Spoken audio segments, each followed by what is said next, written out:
All right, Kit Fox, welcome to week 5 of the ANZ Open Division. Pleasure to be here. Pleasure to be.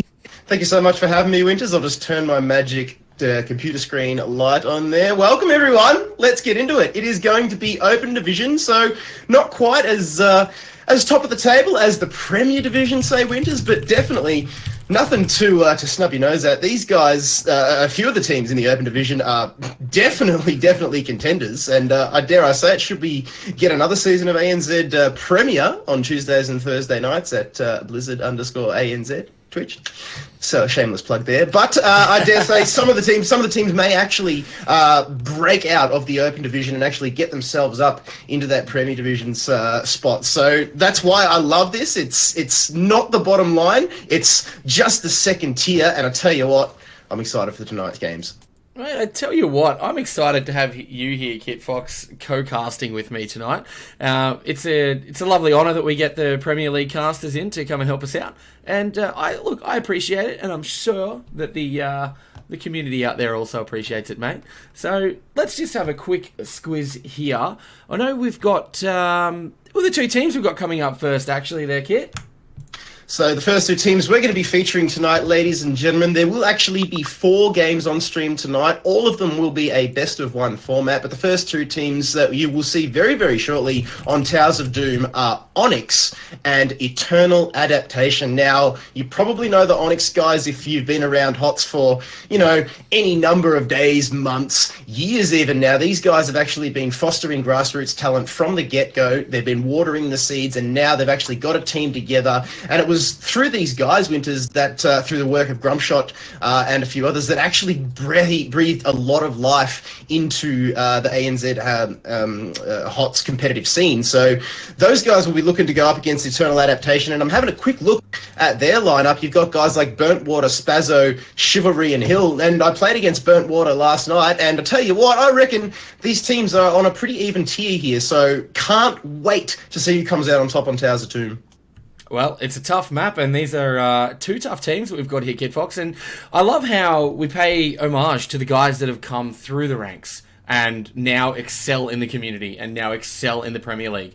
And that is what Open Division is all about, ladies and gentlemen. It is grassroots talent being nurtured, being watered, and sometimes growing into some beautiful flowers and fruit.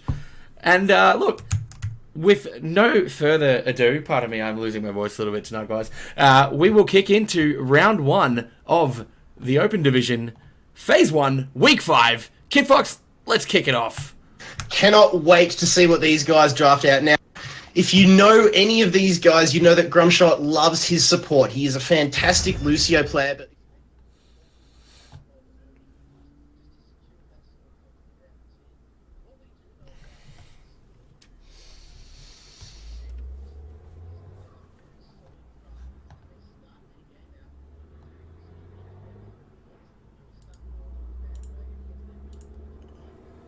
where they start to struggle a little bit, and that's where we've been saying for quite some time now that they really need to work on their game. And hey, it has been some time, and hopefully they have listened, and maybe, just maybe, they'll be staking a claim for that Premier Division next season. But the real surprise packet's going to come from Eternal Adaptation. Burntwater played a fantastic tutorial in the Unreal Aussies Open Division last night, so I'm expecting to see big things from Burnt, and just the way these guys draft in general. You're going to see the Dahaka taken away to start things off. It is Towers of Doom, so global 3-lane map. Yeah, definitely. Great band there. Now back over to the Onyx. It is Onyx on blue. They're going to have the second band. Hovering the Mayev now. Quick TLDR, ladies and gents. No Phoenix. He has not been out for 2 weeks as yet, and per competitive ruling, he will not be available. So I think a lot of people, myself included, will be quite pleased about that, Winters. I can tell you from my own personal experience, Kit, that Phoenix can just he can go back and relinquish himself to that grave and leave that mech alone and just hang out there for a few more weeks. He is a little bit strong, I think. He's great Kit. However, I don't like playing against him, so no need to see him banned out this evening, ladies and gents. And also, just following on from that, Kit, we are seeing a ban on Zeratul and the use of Void Prism tonight due to the bug. So we're not even going to go there, team. So we're just going to leave those guys alone. I think so, Kit. Yeah, so no VP, no Phoenix, and I'll tell you what, there's going to be plenty of blood and carnage here on Towers of Doom as Stukov is going to be the first one locked in for Eternal Adaptation. Now, we said earlier on that we thought Onyx might be going to lock in their support first, but Eternal Adaptation, they might have the feelers out, the whispers are around, and they're going to lock in Stukov, who, it must be said, has really bullied his way back into this meta. That lurking arm, it provides so much utility, and now that teams are starting to understand him and his gameplay and how to build around him, I mean, he's almost a must-pick now. Mate, Stukov is my go-to support, and it appears to be a lot of the HGC everywhere teams meta at the moment, mate. The lurking arm is just so overpowered, especially on anywhere that requires any kind of point control or anywhere that requires any kind of silencing after a stun, after a throw, which lends me to the belief that we may just see some cheeky Garrosh play here tonight, Kit.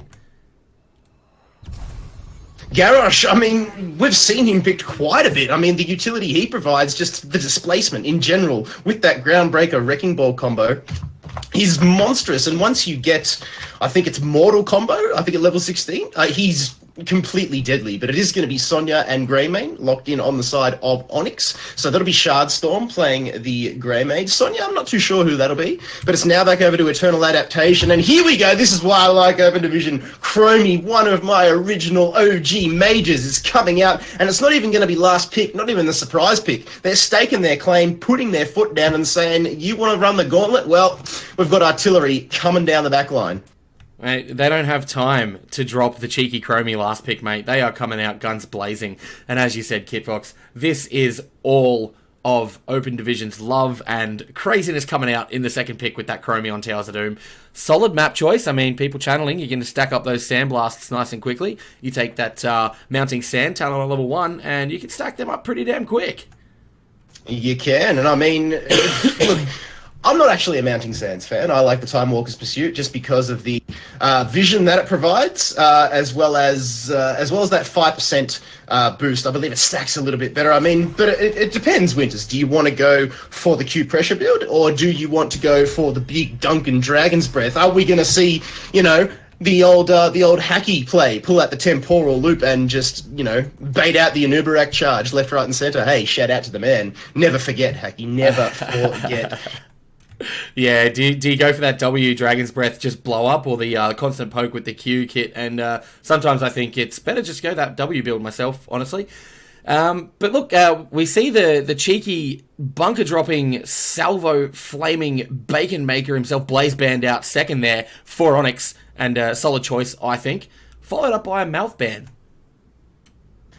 Mouth ban is good considering Onyx still need to lock in that support, but I don't think Rumshot will be too phased about that one. I can, we're here in Discord, Winters, but I can almost hear them through the connections of cyberspace, how they're stratting this one out. They're going to lock in Johanna to lock in alongside Sonya, so their front line is extremely strong at the moment. You've got Greymane in there as well, and it must be said, he's being played a lot more as a melee assassin rather than the cocktail build. We've seen a lot more Wizened Duelists come out of late, so it'd be interesting to see if Shard and Onyx do go down that path, or are they still going to go for the the old faithful, the cocktail build?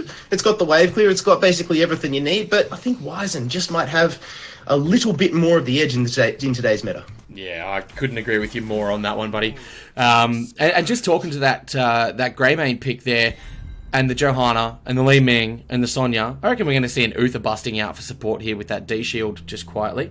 But look, we've got Genji and Arthas picked up on the side of EA, so we've got some Chromie for some range poke there, but Genji really wants to start diving into that backline Li Ming. I think that's what that tactical Genji pick was for, and then the typical classic Arthas counter to the melee-heavy composition of Sonya and Greymane. I think that's some smart drafting there from EA. Kid Fox, what do you reckon?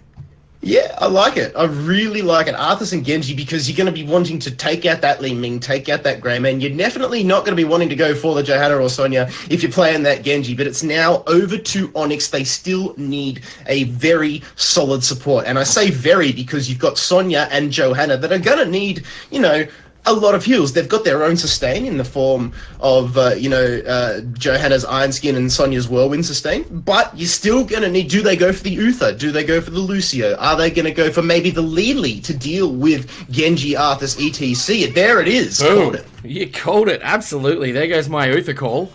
Look, I feel like Uther would have been the logical choice for this team comp, but look, Lili getting those blinds out for the Genji and the Arthas, I think that's a smart move. I would have liked to have seen... Look, I wouldn't have mind seeing Lili on this side of Eternal Adaptation, just looking at their lineup. I think it'll complement that one perfectly, but Stukov was the first pick. The cards were laid down, the chips were laid down, the cards were shown, and from then on out, they really didn't have to target a ban. They could go, like you said, the Bacon Maker Blaze. He's out of there. Big Monkers Bunkers. Not going to be dropping down. It's not the age of Pepe the Frog and Monkers. It's all about Blaze and his bunkers. Oh my god, that is so good. I think we got a new meme team. Bunker Monker. That is very, very apt and appropriate and is very meme-worthy, Kid Fox. Now, I'm looking forward to seeing what the Fish can do on this Li Ming. Li Ming's one of my absolute favourite heroes in this entire game. Just the potential that she brings to each game and the ridiculous poke. But look, we got a super quick load. Let's get this one underway, mate. So, on Team Onyx, ladies and gentlemen, we have got AC the Man on Johanna, Grumpshot on that Lili, the Fish on Li Ming, Shardstorm on Greymane, and Awesomeness on Sonya. Who's on that Eternal Adaptation team there, buddy?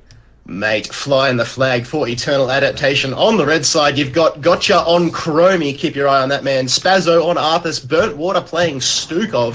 Fitzchivalry is on ETC, and Hill is playing Genji, so he's definitely going to be wanting to dive on that backline. It's going to be difficult, I must say. That lineup on Onyx doesn't really scream, a Genji's playground to me. There it is. Gotcha's actually going to go for Time Walker's Pursuit, and AC the Man gets caught out nice and early. The Iron Skin is blown straight away into the Condemn. Now Spazzo has got that Frost presence up and around, but the survivability from Johanna is good. They burnt a few cooldowns to Eternal Adaptation, and this is why we love ANZ Winters, because of the good old-fashioned punch-on at level 1.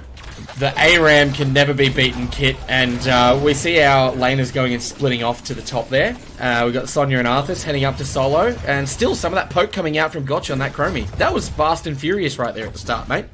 Well, that's the power of Time Walker's Pursuit. You can see the whole team coming down, and if you miss the Dragon Breath with full vision, well, you might be rethinking your hero choice. Now, AC the Man goes in again. Eats a power slide there from Pit Chivalry, but not too much coming of it in the end. Time Trap up in the middle as these two teams just duke it out. Slight EXP lead over to Onyx at the moment. Gotcha just throwing out shots left, right, and center. We'll see, because Chromie gets talents 2 levels above everybody else. Don't forget that. It is going to be Bronze Talons that's going to be locked in. Meanwhile, up in the top lane, Spazzo and Awesomeness are going toe-to-toe. Arthur, Sonya going tit for tat up there. There's the Whirlwind with the wave, and I'd like to think Sonya kind of has the advantage as long as there's a minion wave available, but the Sapper Camps Winters is going to be taken by Onyx.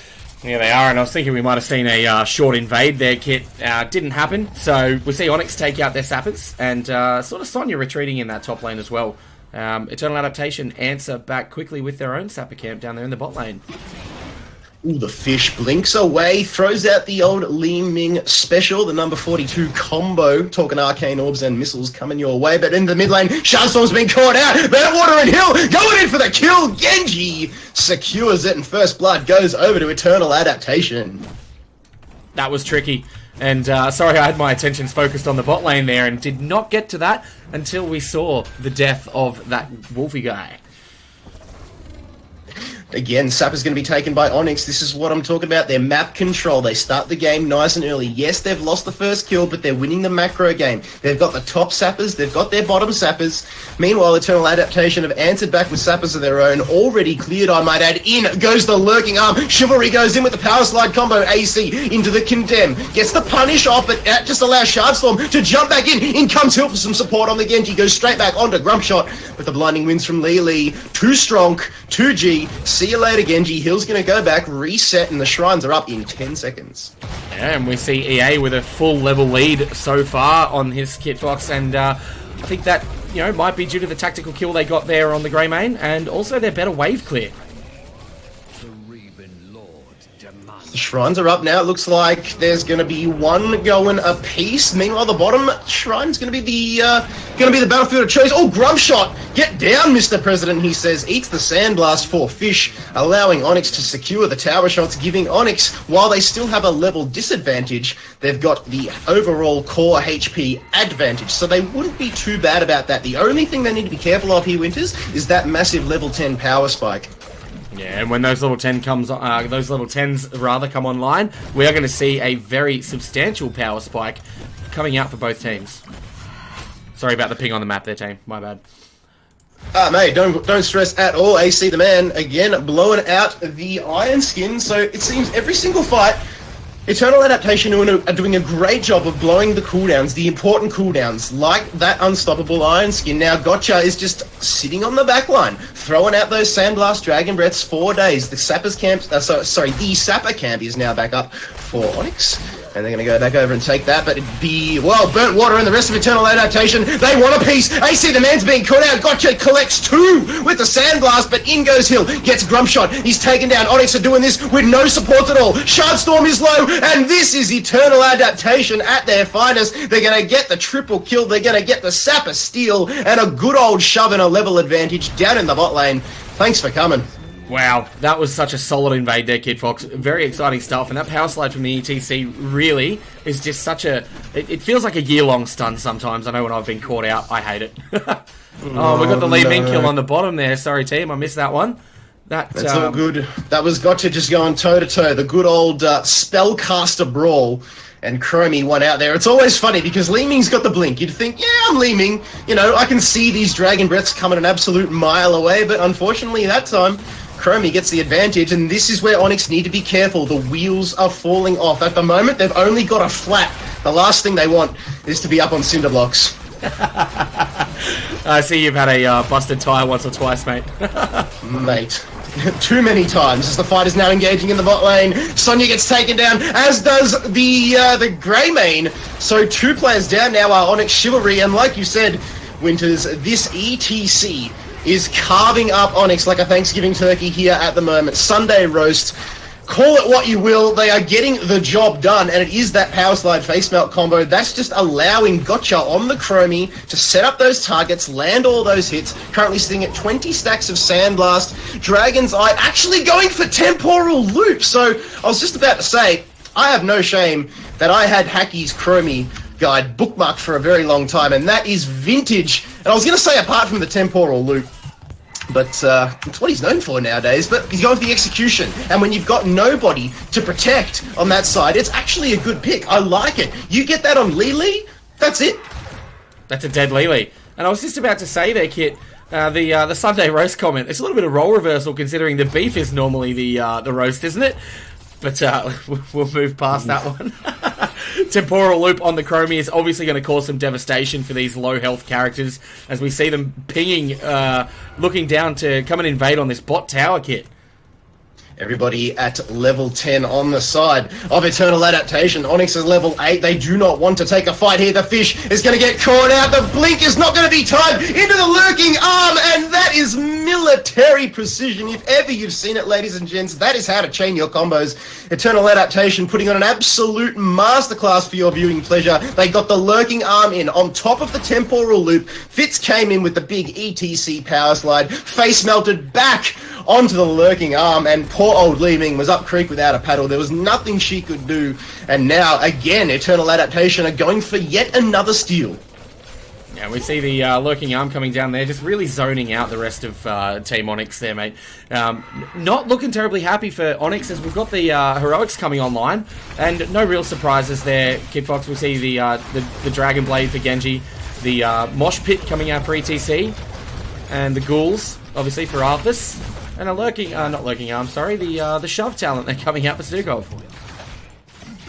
You can either go 2 ways with Stukov. You can put all your eggs into the healing basket, where in the sense that you take Vigorous Reputake and Targeted Exorcism, you chain those 2 and you can pop bio kill switch for days. Or you go the lurking arm build, which is exactly what we're seeing here, and it's great against Li Ming. Poor old Ming is just there's nothing she can do. She's so squishy, and when you're standing on a massive tentacles, it's like a bad hentai episode out there. Now at Hill, rather, on the Genji. Speaking of Japanese, he's carving him, and good old Johanna gets taken down. Grumpshot now in trouble as well. Just narrowly dodges, thanks to the slow in the end there from Spazzo's Arthas.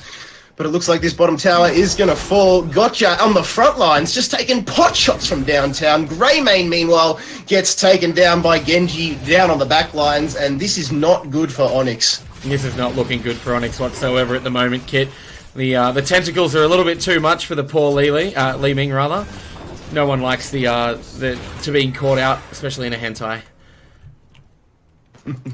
Leave that one alone. Meanwhile, Eternal Adaptation, they're going to take the bottom tower.Ey've got 5. That means actually 6 shots once you count the shot. 1, 2, 3, 4. No, 5. I just can't count. Back to school for me. Fish now and Awesomeness they're gonna spot gotcha here, just gobbling around the boss. Eternal Adaptation just flirting with the idea at the moment. Are they going to go for it, or will they just continue this lane pressure? It looks like they're going for boss. They've got that level 13 talent tier, Winters, so expect to see a big engage. And gotcha again! Just catching Grump and Fish, too clumped up. You want to stay spread as Chromie. It's very hard to land those skill shots, but when you're clumped up, you just get knocked down like you're at a 10-pin bowling alley, except there's 5 pins, and it's you. Yeah, and it looks like Fitz and Gotcha have found themselves Sonya just hiding in the bushes there. But Burntwater channeling that tower there, trying to claim the shots and keeping everyone at bay, and they take it, Kid.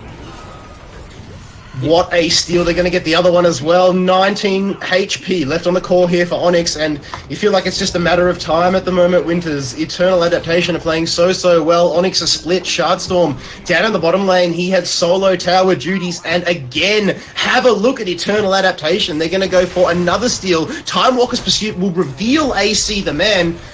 And they're just doing everything right here at the moment at EA. Now you can see Fitz just deciding to go in for the power slide there on AC. There's no rotation coming out from Onyx.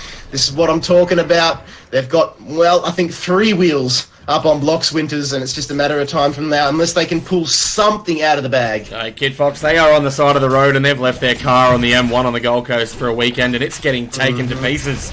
Now, Onyx, I feel like they're lacking a little bit of synergy at the moment, and I reckon it's almost recoupable if they can start catching up on some XP. Oh no, Grump shot!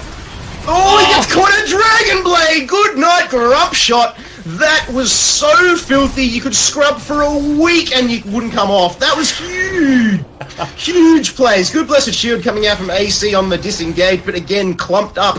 And Chromie says, thank you very much. I'll take that free damage. I'll take those stacks. Well, stacks are not the issue here at the moment. It's just raw damage. Have a look at Gotcha's numbers. 26,500 at the moment. There's really no answer for Onyx to deal with that Chromie because they had Genji taken away from them. Oh, and look at this. We've got a battle in the top lane. Sonya trying to take out that Arthas, but unlucky with the ghouls being popped. Spazzo deals with him quite easily as Fish comes in to try and displace him off that point, but no such luck. Onyx. Unfortunate, boys. So the Goblin around the boss. Grumshot is way out of position. Gotcha's going to spot him. Chivalry goes in with the power slide face melt. Grumshot blinding winds to get away. Smart call there from EA in the end, just to decide against going in because Onyx were looming. They had a quick look at the map. In goes AC. So I'll tell you what, they're ballsy here on Onyx. They're going in, a whole talent tier down, and Fitz for the first mosh pit of the game goes in, collects 2, secures the kill on the Shardstorm Greymane. Chromie is in there catching out Fish again. Good night, AC. The Fish is going to fall soon as well. Yes, Chromie with the dunks. And Grumpshot now is forced to just run away. He's legging it like he stole it, and with the help of Awesomeness, will manage to get away, but there has not been a single death on the side of Eternal Adaptation here, Winters. That must say something about the way they're playing this game. Kid Fox, I feel like they've been watching all of Carla's community coaching sessions and also hanging out with Hacky and Moops with their community coaching, mate. Their rotations have been absolutely on point, and if they take this boss, it is absolutely GG, which, look, it looks like it's about to happen. It would be. There's 1 shot left on the core, and that is going to be game, ladies and gentlemen. First round on Towers of Doom of the night, going over to Eternal Adaptation. Poor old Onyx. There was really no answer. At the end there, Winters, they were behind from about level 5, and from then on they just really couldn't catch up. Eternal Adaptation, they were able to snowball. They hit level 10 first, a full 2 levels first, it must be said. And when you're 2 levels down, especially at level 10, you're really going to struggle. And from then on, like I said, it just started to all fall to pieces a little bit. Like the Jenga tower, it starts off so strong, and as soon as you take one little piece out, one at a time, that's a couple kills here and there, they lose a camp, it just comes crumbling over. So honestly, they know what they need to work on, and I tell you what, don't discount them at all, Winters. They're going to come back hard, stronger, and faster. They absolutely will. I have no doubt that the team of Onyx there will have a look at that replay and identify a couple of areas that they can improve on, and then go and get some more scrims under their belt. Look, we made mention of the time that these guys have been around in the scene. There is only opportunity to grow, and that's what our teams need to do in the open div. Look, a quick game, good game, but look, Eternal Adaptation played very hard and fast out of those gates, Kid Fox, and got some really good team fights under their belt. So well played to both teams. Look, we are going to cut to a very short break, ladies and gents, while we wait for the other games to finish. We will be right back. Stick around for some more Open Div HotS action.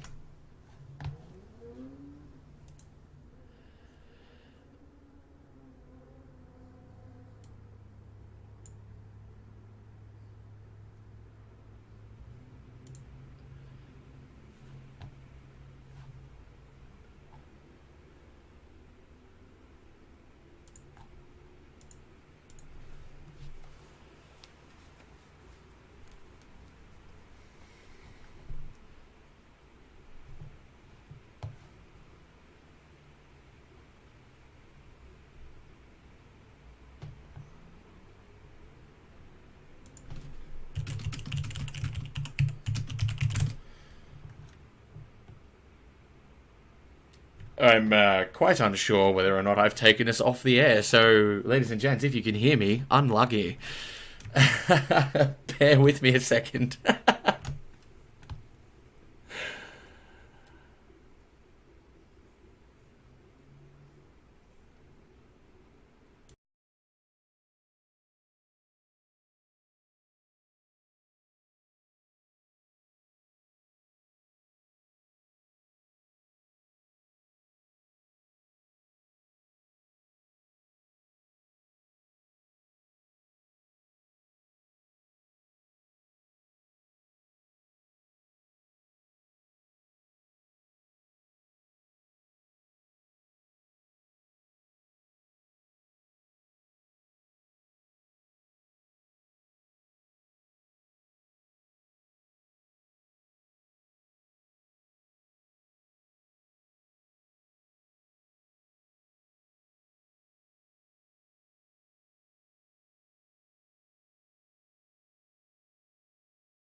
I like how somebody in the chat reckons that I'm using face cream tonight. No, I'm not using any face cream. In fact, I don't even have my concealer on, which is the only thing, the only makeup product I actually own. It's just NBN. It's NBN connection. It's amazing what a good connection does for your skin. It's wonderful. It's amazing. So that's why I'm actually coherent tonight, and I'm not a robot. And hopefully, Winters, this will carry over to the Premier Division next week.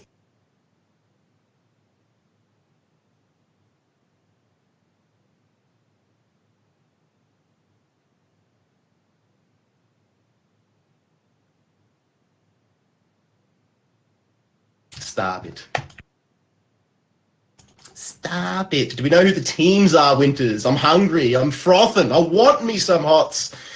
I'm sure everybody in the chat wants some HotS as well. Shout out to everybody who's turned out tonight for this Open Division. Pleasure to have your company, and hopefully you enjoyed the first game. And like we did say earlier on, we apologise that it was a bit one-sided, but like we said, all the games were. So unfortunately for for Onyx and Eternal Adaptation, it was you. This time, it will not be. It will not be this time. We promise. We'll be nice.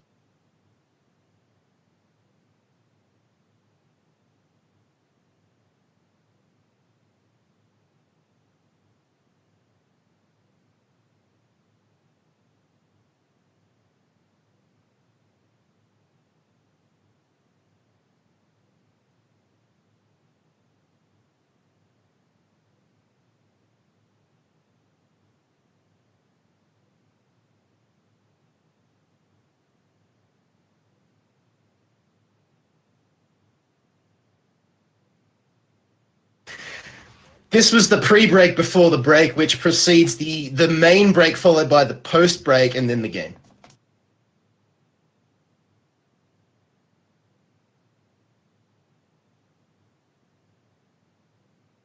Uh, I'm pretty.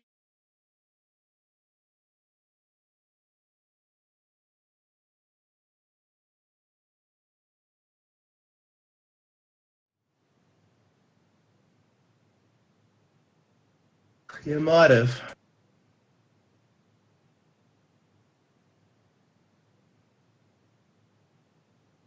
Oh, that's quite funny.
What's this?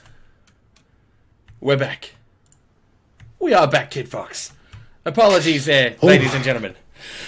Oh, my goodness. I'm not exactly the greatest producer in the world. We are just waiting for the final members to arrive. We do need to clear up what happened too. So, ladies and gents, thanks for so much for sticking with us. There was a little bit of confusion that went on before the game started. One of the teams' registration didn't go through correctly, but they did register within the correct time. So within the rules, we allowed them to play this week. We just jimmied the seedings around a little bit, and now the other team is in. So everything is all sorted. The first round went to Eternal Adaptation against Onyx in what was the pick of quite a few rather widely skill-gapped games, we'll say. But now, Winters, we're going over to, I believe, Wolfpack and Roles Unspecified for Volskaya. We are indeed, and Volskaya, Kid Fox, being one of the newest map in the rotation, provides a lot of fun and excitement. I mean, we see a lot of games get that 30-minute mark. So, you know, depending on the draft and who we see, we might see some late-game Nazebos. You know, might see a cheeky Cho goal.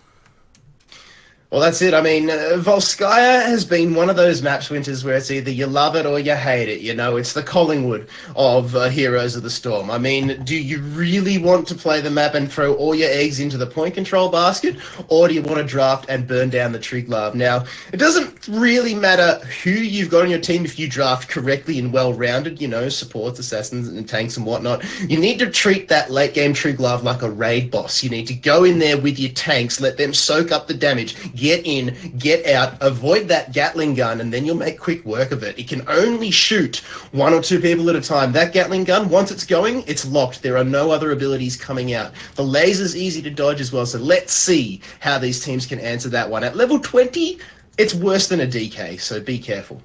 At level 20, it's almost unstoppable, Kit.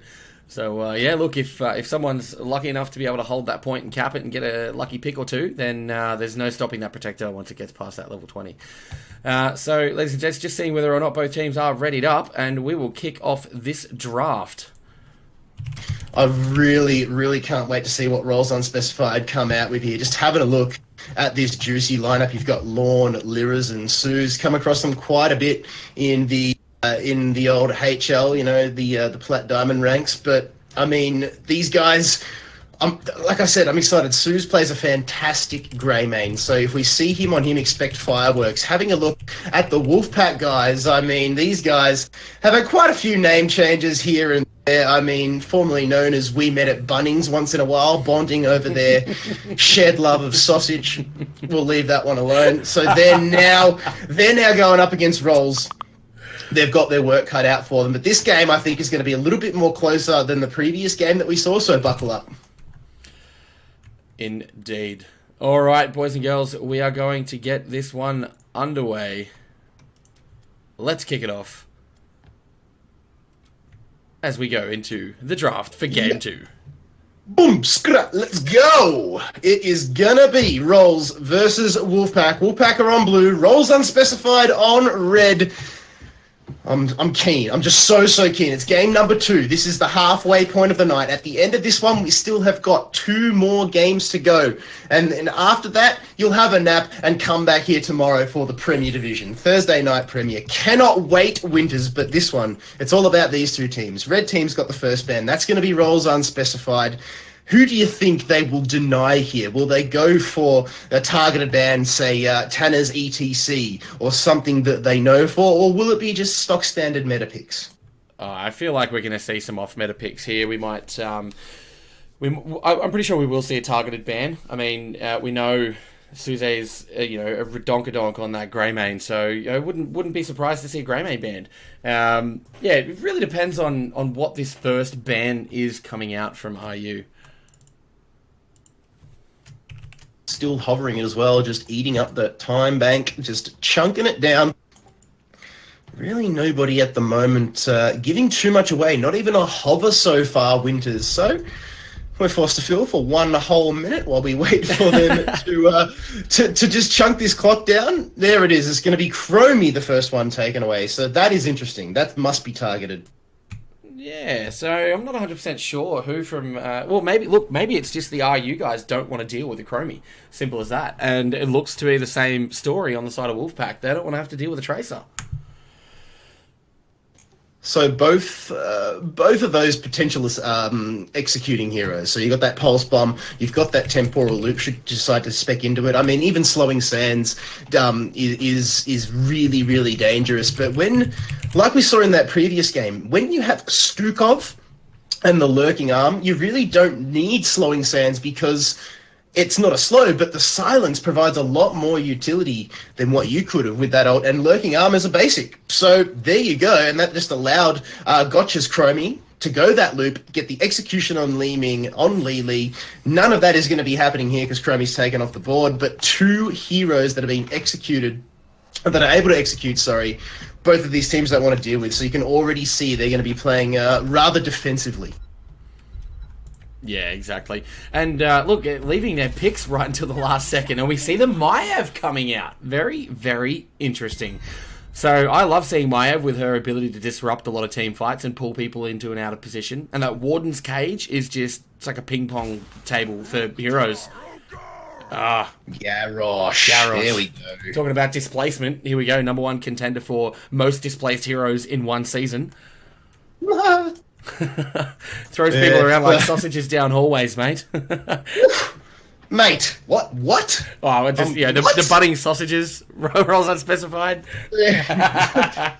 I heard hot dog and a sausage in hallway, and just no. We've got the Garrosh, like you said, locked in now. 20 seconds being again chunked down in this time bank. It's going to be Wolfpack. They're just.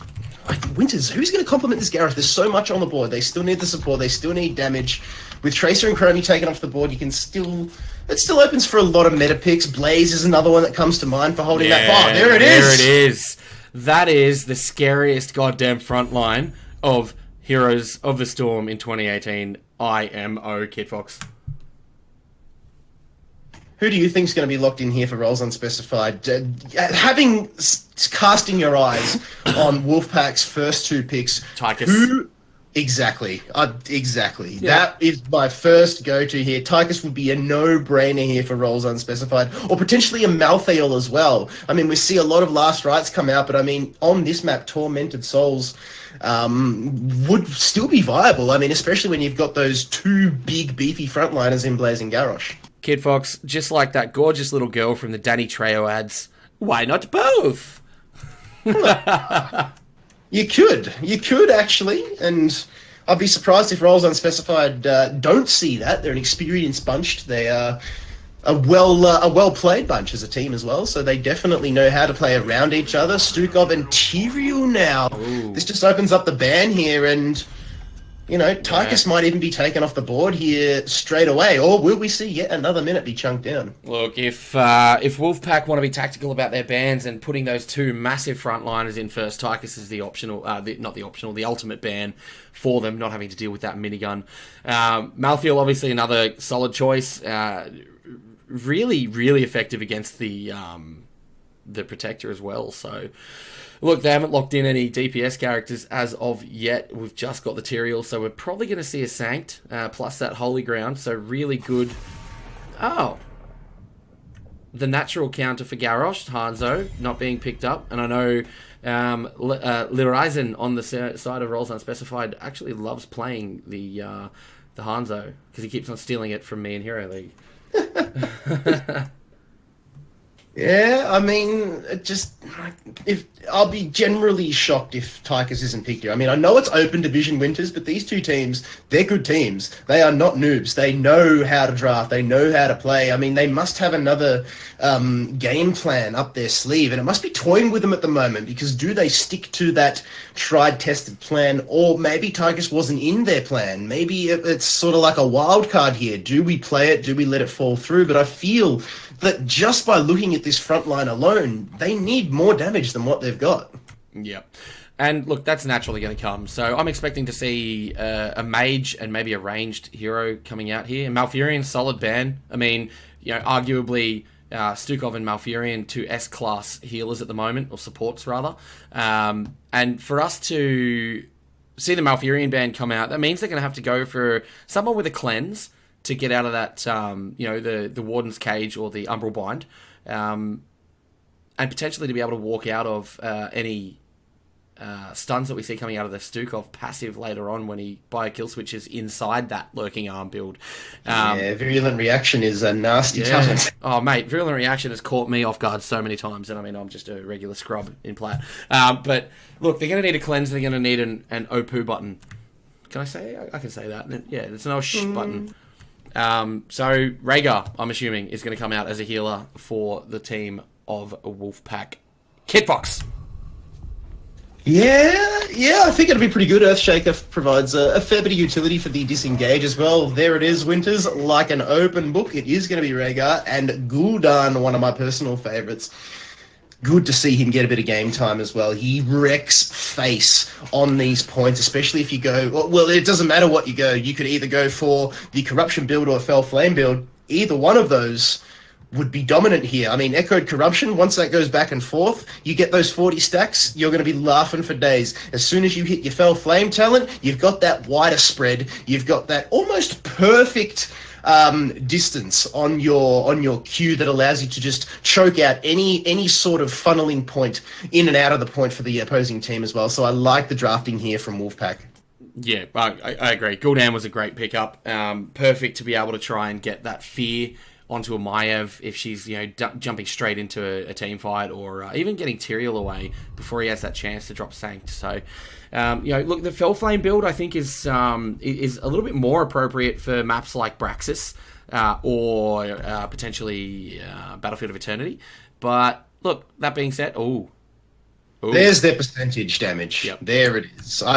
Look, we didn't get the Tychus, but we did get some of what they needed. And like I said, that is that percentage. I mean, that front line is a no-brainer. I mean, you got Rhaegar with the Ancestrals from the back line as well. That's another thing you need to be careful of. Your Stukov's going to be wanting to catch him out in that Lurking Arm, and then potentially in the Virulent Reaction as well.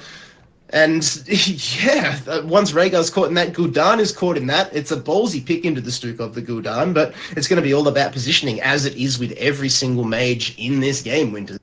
But the portals from Medivh is what catches my eye here. From basically, you can traverse basically from the camp into the lane effortlessly and get a massive, massive drop on your opponent. Not to mention when Medivh talents into everybody gets his shield, and then everybody does an arcane explosion off the back of that shield when it pops. Yep. Like, it's just rubbish. I've seen replays of tanks just going down in one hit from a 5-man shield from a Medivh. So, lots of displacement. And Junkrat picked up there by Wolfpack as their final pick. Again, solid choice. They needed a bit of range, and I reckon with Blaze and Garrosh as the frontliners, they have a lot of burst potential here. So... going to be a good match, Kitfox. I'm looking forward to it. Absolutely. So Sue's not playing the Grey Man. He's going to be on Malthael. So keep your eye on him. Keep your eye on Rykors on that Medivh. But these drafts, they're both very, very good. I mean, having a look at Wolfpack, you've got that solid front line. You've got a back line, which really catches my eye, that Junkrat Gul'dan. So, man, this one is going to go off. It is going to absolutely explode here on Volskaya. And, I mean, I think whoever gets the first blood, that might be the first telling point of how this game is going to go, because this is one of those maps where you can get that very nasty snowball rolling. Kit, I'm going to call it now and say Wolfpack get first blood off the back of a Garrosh throw into a Blaze stun, into a Junkrat trap, maybe? Something to that effect. They're going to use that disruption that they've got, and they're going to get a pick. So, I don't want to bet against my boys from Roles Unspecified, because I got some mad love for them, but look, that draft is bloody scary, mate.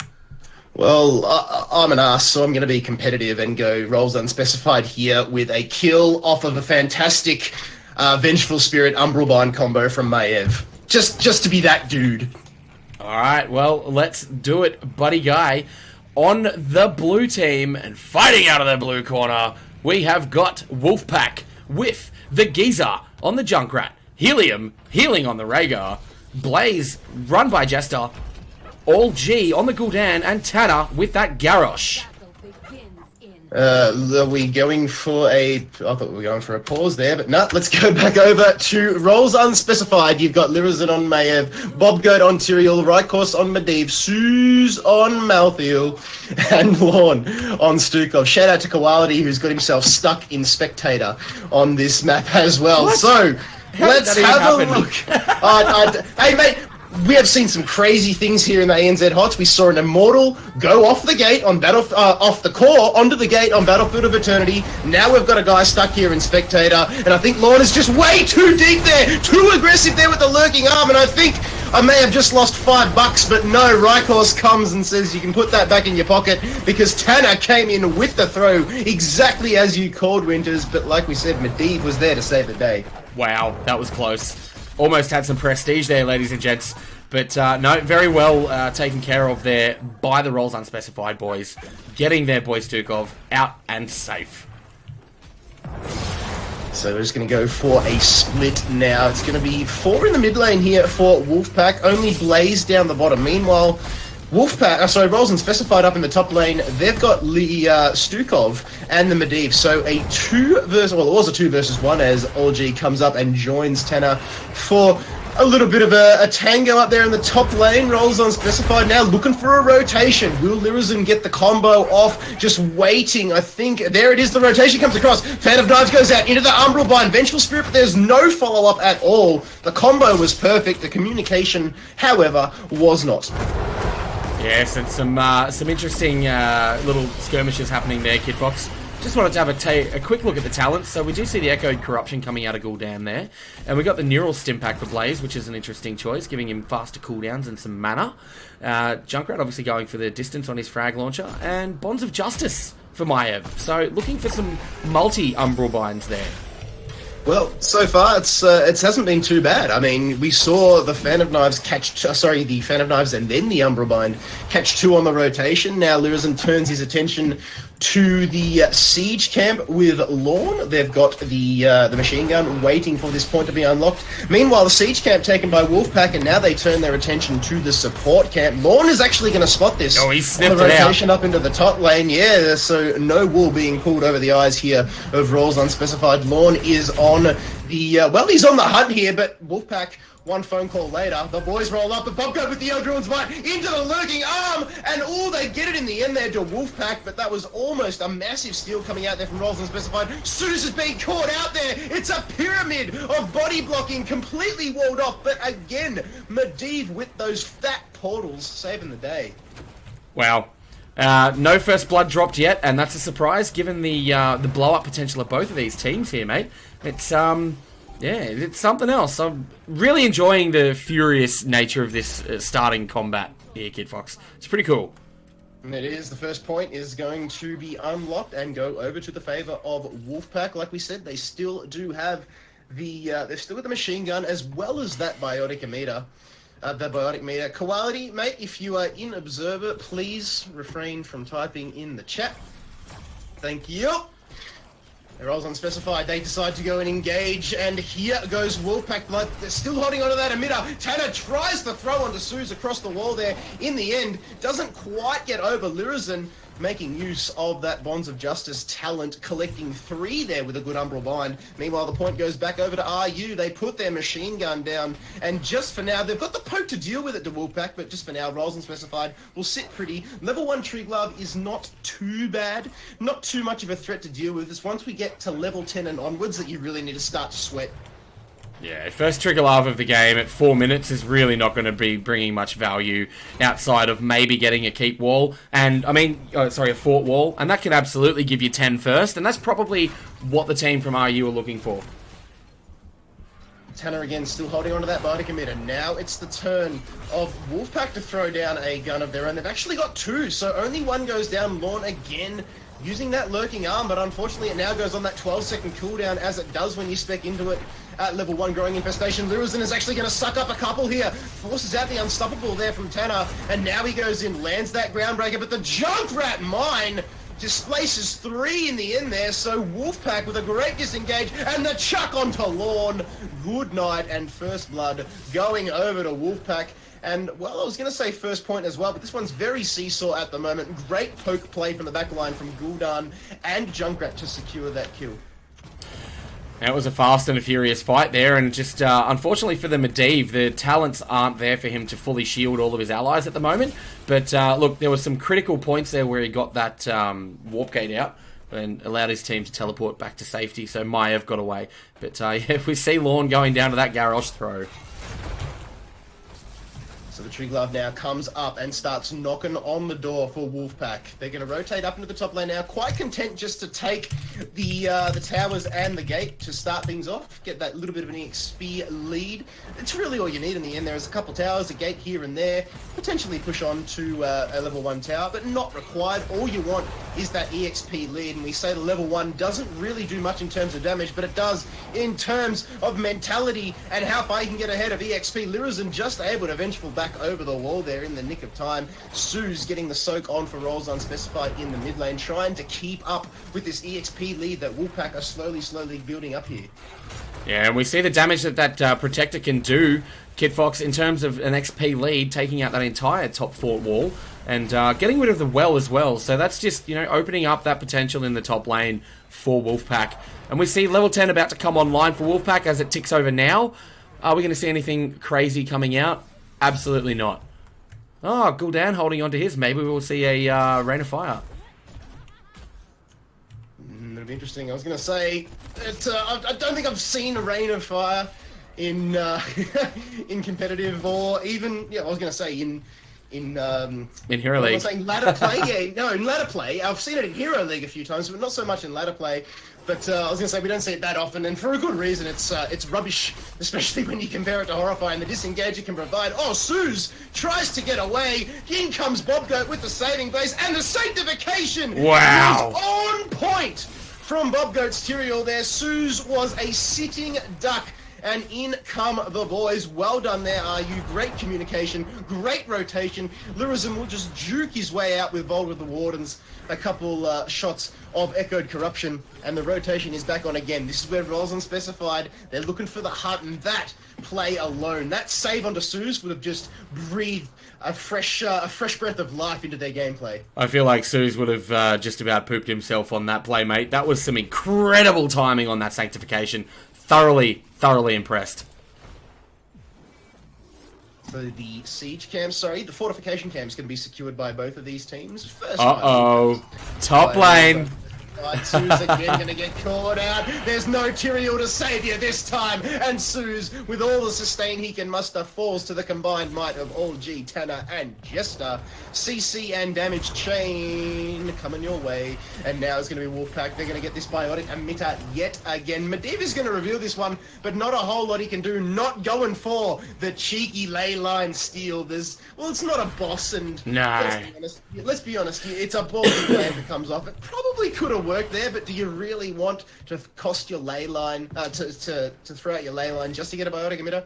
Probably not. Probably not. Not with the cooldown, I don't think, mate. Look, it could have been a very ballsy play. They were lined up waiting for it, but Junkrat had a tactical concussion mine there, so it would have been interesting to see how that played out. Oh, bottom lane, what do we got coming down on rotation for Bobgoat? Jester's just chilling, grilling, as Blaze does, and Bobgoat says, come on, man. Yeah, nah. I got the Q. That Eldruins. 26 seconds now ticking down to this second point. Going to be up in the top as it is. It's always mid, top, and bottom. It's like a game of patty cake. You go mid first, top, and then down, and then back up to mid. Bake me a cake just as fast as you can. Or a Suze, as they would say. 25 sacks there on the Master's Touch for my Medivh. Blaze is looking to get some bacon done. He has gone bunker. So expect to... chat, you know what, chat? I want to see the big bunkers come out if we see some big mopper plays. How about that? What is it? B-U-N-K-A-S. Screw Pepe. It's all about Blaze. Bunkers. The point, meanwhile, is Bunkers is going to go up in the top. It's going to be Wolfpack going to secure the point. Roles unspecified, they're not too phased about that. They are going to go ham on this bottom lane because they need an advantage here. Yeah, that's not a good trade in my opinion there, Kit. As we see Wolfpack destroying their top fort at the same time. And look, are you only just getting that bottom one? It's look, they're going to try and make that transition to top lane, leaving Blaze down the bottom, so they could potentially get a 4v5 here in the top. Yeah, that'll be the advantage they're looking for. They are currently slightly behind on levels, but that's because they're rotating from bot to the top lane, Volskaya. It's not the largest map, but still there's a fair distance. It's not exactly Tomb of the Spider Queen. And here comes, here comes everyone from Roles Unspecified. Like you said, Blaze was back down there, and Wolfpack realizing that, they just said, no, we're going to let them come back. We've got 99% on this point. We've got time to play with. Blaze, come on down. Wolfpack now, looks like they're going to go and... OG's going to try and take this fortification camp because, let's be honest, you're going to need that kind of firepower, especially when you've got Bobgoat on the side of RU holding a machine gun of his own.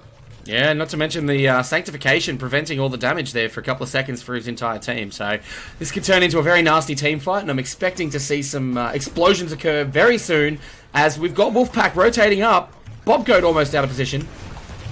Bobgoat probably not the best target to go for the good old combo on, but that was a fantastic Warden's Cage coming out there from Lyrizen. It collects Tanner, it collects Hirium. Big Ancestral actually interrupted by the bunker. No, it went off in the end. I was going to say that would have been disastrous, but turns out it doesn't cleanse, it does go off, but he went inside the bunker there before the Ancestral popped. And I was worried that that might have been his doom, but regardless, it was enough. Lyrizen getting the plays off. The only one to die in that fight, Winters, was Malthael. So poor Roles Unspecified coming out with the disadvantage there. Again, we saw it. There it was. Bunkers. Bunkers indeed. Goodbye, Peppy. Hello, Bacon Blaze. That was an incredible little team fight there. Oh, Bobgoat caught out by a throw from Tanner. The Sanct. Very, very big plays here. Now Jester and the rest of the boys will be looking to knock down the walls here on the top lane. It is going to be Wolfpack. They take the turrets. They take the mid gate, and now they're going to go for the fort. It's level 15. Triglove is going to start to hurt here, and OG's Echoed Corruption with pinpoint precision. They're actually collecting a lot of players. Tanner, forces to throw out onto OG, and the bait comes in with the portals trying to chase down this kill. OG is a sitting duck. So is Tanner. Bobgoat secures the kill. Here come Roles Unspecified. The Triglove is now on defensive duties. You've got Rhaegar sitting inside the mech. That is into not the where you ley want line. your healer. Into the ley line still. Oh, but Junkrat, the big 1%er plays. He's actually going to get away here to Giza. Well done. Take a bow. Wow. That was incredible timing on that ley line as they both popped out there. And then the concussion mine straight after that kit. Wow. Impressive stuff. Love it. Love me some Junkrat action, and that is what he's known for. How about the ley line from Medivh there? Big, big plays there from Rykors, just getting it done, almost securing the kills. It was, well, I have to say it was centimetre perfect, but in the end, the plays were even bigger on the side of Wolfpack. Yeah, the disruption that Giza's getting off that concussion mine is just proving so much value, giving them so much bank in that DPS bank there, mate. Incredible. Oh, Warlord's challenge goes out, collects two, but the force of will is even better there from Rykors. That Riptire, what Riptire in the end? But the portals again on the disengage is very, very strong here. I'm loving the way Rykors is playing this. Medivh, he's not very flashy, but he is the playmaker. As we would have seen a moderator deleting a message, that Riptire deleted. My goodness. Rip that Riptire. Rip pepperoni. Rip in pepperonis. Now we see a little tactical weight on this top merc camp for Roles Unspecified. So they've got it ready to go. They just don't want to take it yet. So not as much impact as a Shaman camp on one of the Shrines or Battlefield of Eternity map. However, still provides a good little bit of pushing power. I mean, this is timing, ladies and gents. You want to... Normally, once the timer goes up that the point is going to be unlocked, that is when you rotate up into the lanes, clear the camp, secure it, get it pushing down the lane. So once the point is activated, they really don't, because they don't have to clear it, they'll send one player up, secure the point, get it pushing, because don't forget, the next active point is going to be down at the bottom lane, Winters, so you've got that cross-map pressure. You don't have a global, you don't need it, because you've got that camp pushing. Yeah, and that's what the Roles Unspecified team have picked up there, Kid Fox, is they're not going to go and pick up that heavy camp just yet. They're going to wait until that spawn point is about to kick off and they see the rotation occur down from the Wolfpack guys, then they'll pop that. Max value. Yeah, Medivh's just scouting out here. Reveals OLG up in the top lane. Ooh, Lirazin tries the cheeky. Doesn't actually connect. Meanwhile, 20 seconds. Here we go. That camp now going to be taken by Lorne. As the point goes unlocked into the bot lane. That is map pressure. That is something that Wolfpack is now going to have to answer to. The question is going to be in their mind. They need to make a decision. Are we going to clear this camp or are we going to let it go? The smart move would be to clear the camp, but that sends bodies up there. One of those bodies is going to be Tanner. The thing about Volsky is the point takes a while to capture here, so there's probably enough time for Wolfpack to clear that, especially when you've got the wave clear of Gul'dan and Junkrat coming to back you up. I think RU won't be too disappointed at that, but they are going to lose a top tower here if they're not careful. They're going for a keep here, Kit. Wow. Whoa, cheeky plays. Well done by Wolfpack. Very smart. They could even rotate into the bottom lane here. This is what I'm talking about. It's so long to capture the point, but the level 20 Tree Glove is going to be brutal here. Should Wolfpack take this could be GG. They'll have to march it up into top lane, but they'll just walk it right into the core. Oh, this is almost a 3v5. This is going to be a little bit dirty, Kit. No, not like this. Not like this, Rolls Unspecified. You're better than this. You've got bodies nowhere near they need to be, but, well... Oh, they've got a Medivh. Rykos' disengage is just so strong. That'll allow the time for Malthael to come back. And thank God they're not going down without a fight. Lirazin has to run back around Bobgo. That is a fantastic AoE force of will. The guns go down. The Riptire is in. The Junkrat has been laid... Oh, sorry, it wasn't Junkrat. It was Helium who's been laid. In goes the Ancestral. It connects. Tanner now taking a lot of damage. Oh, the Warden's Cage and the shove. So good there from the Stook up Maiev. Nobody's died yet. Finally, Helium gets taken down on the Rhaegar. So now, Wolfpack, they've got no heals. They're struggling. They lose Junkrat as well. And Rolls Unspecified have got him in a sleeper hold. Triple kill, and Wolfpack are feeling the hurt. What a team fight. That was intense. Those Force of Wills and those portals. This is almost a level 20 Triggerlife Protector. This could be game. That was looking very shaky there to start that fight for Rolls Unspecified. Malthael was in the top lane. They went way too deep trying to get the kill. They got caught out again. Rykos with the saving plays on the Medivh. I cannot count how many times this man has come to the party tonight. Now the Tree Glove goes in, throws Lord out Warlord's Challenge. It collects Stukov, but there's not much follow-up.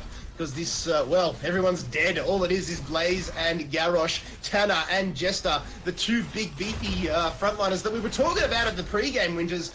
We were saying, where's the Tigers? But I tell you what, this level 20 Tree Glove just might be all they need. Yeah, it's not looking very healthy for Wolfpack right now. They're back up. Their team is back up. So, 2 people in the Protector. That's, 2 less targets on the map. One less target. There's the bunkers! Goes in. And that's going to provide much needed survivability for these guys. If the Tree Glove goes hammer and tongue, go into the core. There is a big Riptide, but an even better shove coming out here. The Sanctification goes in, and all that does is buy time. Tyrael gets taken down, 35% on the core. I don't think Wolfpack have got what it takes to hold it. They do not. Wow! Unspecified, pull the rug out from under them and walk away with the win with a Conor McGregor strut. That was monstrous. That was what? Dude, that was an excellent comeback from RU. Honestly, had them sitting on the ropes during that last sort of couple of minutes, and they turned it around. Great game there by both teams. Absolutely. So sweaty. Tell you what, the players are sweaty, mate. I'm sweaty from casting that. Rolls Unspecified looked like they were behind the 8 ball all game, and let's be honest, they were at a stage there, and that level 20 Tree Glove at the end was what won them that game. They started that last fight so rocky. You probably couldn't have asked for a worse start to that fight. But again, Medivh coming in to save the day. Rykos' Medivh for me was MVP for that game. There was not a single fight where he didn't come and save. There was one where special mention to Tyrael, big plays on the bottom, saving Suze, and then everybody else rolled up. But Rykos, man, that's a clinic. You guys want to learn how to play Medivh? Go watch that replay. That was intense. Those Force of Wills with the AoE Arcane Explosion off the back of them deleted that Rhaegar in seconds. So, an interesting little interaction there that I've just learned about is that Ancestral into the bunker and it lands. Doesn't matter. Doesn't get cleansed off. You pop straight back out, full health. Boom. Happy days. That's a very sneaky tactic Bunk That worried us. me, man. That really worried me when the ancestral went off and then he walked into the bunker. I thought that's it. You've cooked your goose. You're done. But he came out with full health. I mean, it's like the Pokemon Center. You go in there for 2 seconds, you come back out, everybody's happy again. That is the power Do, of the do, Blaze do, do, Bunkers. do. Yep, and the Rhaegar Ancestral. So well done. Winters, that's game number 2. We've got 2 more to go. Is there going to be a break? There is indeed going to be a break, Kid Fox. It's not going to be 15 minutes this time, and you won't have to listen to Kit and I ramble. I am going to try and figure out how to put some music on for you, so stick around. Apologies again for the delays so far tonight. Apologies for the frog in my throat. I don't normally sound like a 12-year-old boy. Kid Fox, you've been doing an amazing job so far on the shot calling, mate. I really appreciate it. You're on point, mate. Whoa, hang on, Winters. Before we go to the break, we have got breaking news, monstrous news. Now, we're going to talk about the Premier Division for just 2 seconds here. When you think of Premier Division, you think of orgs, you think of all the sponsored teams. There are only 2 teams in Premier Division that are currently unsponsored. I'm talking QM Warriors and Nomia. Well, now that is only one, with Mind Freak picking up the champions Nomia. Congratulations. Welcome, Mind Freak, the heroes of the storm. Enjoy your stay. The Nomia boys will do you proud. Ladies and gentlemen, get over to their Twitter. Give them a like. That announcement was teased for 24 hours. Had me hanging all day. But there it is. Right? They announced it yesterday. Well, Fat94 said something about it yesterday. And I was like, come on, dude, where's your update?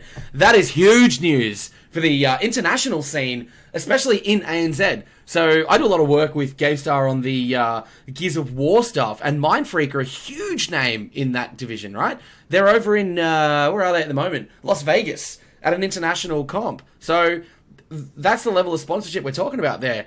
Mate, well done, Nomia, or no longer Nomia, but ex-Nomia, on now becoming... No more Nomia. Yeah, no more Nomia. Oh, God. No more Nomia. No missing action Mia. No. All right, no. Welcome to ANZ HotS Mind Freak. We look forward to seeing some even more fantastic stuff coming out of those boys, and stick around. Can only go up from here, right? All right, we're going to a break. That wasn't the cue for the break then, by the way, Kit. That was just me telling Mind Freak to stick around. You got that? Mate, right. It would have been perfect segue. Would have been perfect. I thought you stepped the professionalism up a notch. Nah. I was ready, mate. Prepare yourself. See you on the other side, ladies and gents. See you, boys and girls.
Winters, mate. You've the chat's just going off at you, mate.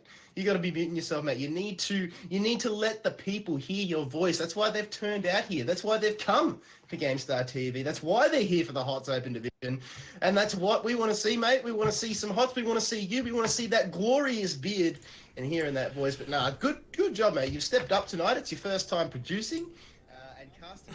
Time. It's one of those weeks where everybody's away. Good old Blank, who's actually at an airport now somewhere in Japan, helping us out.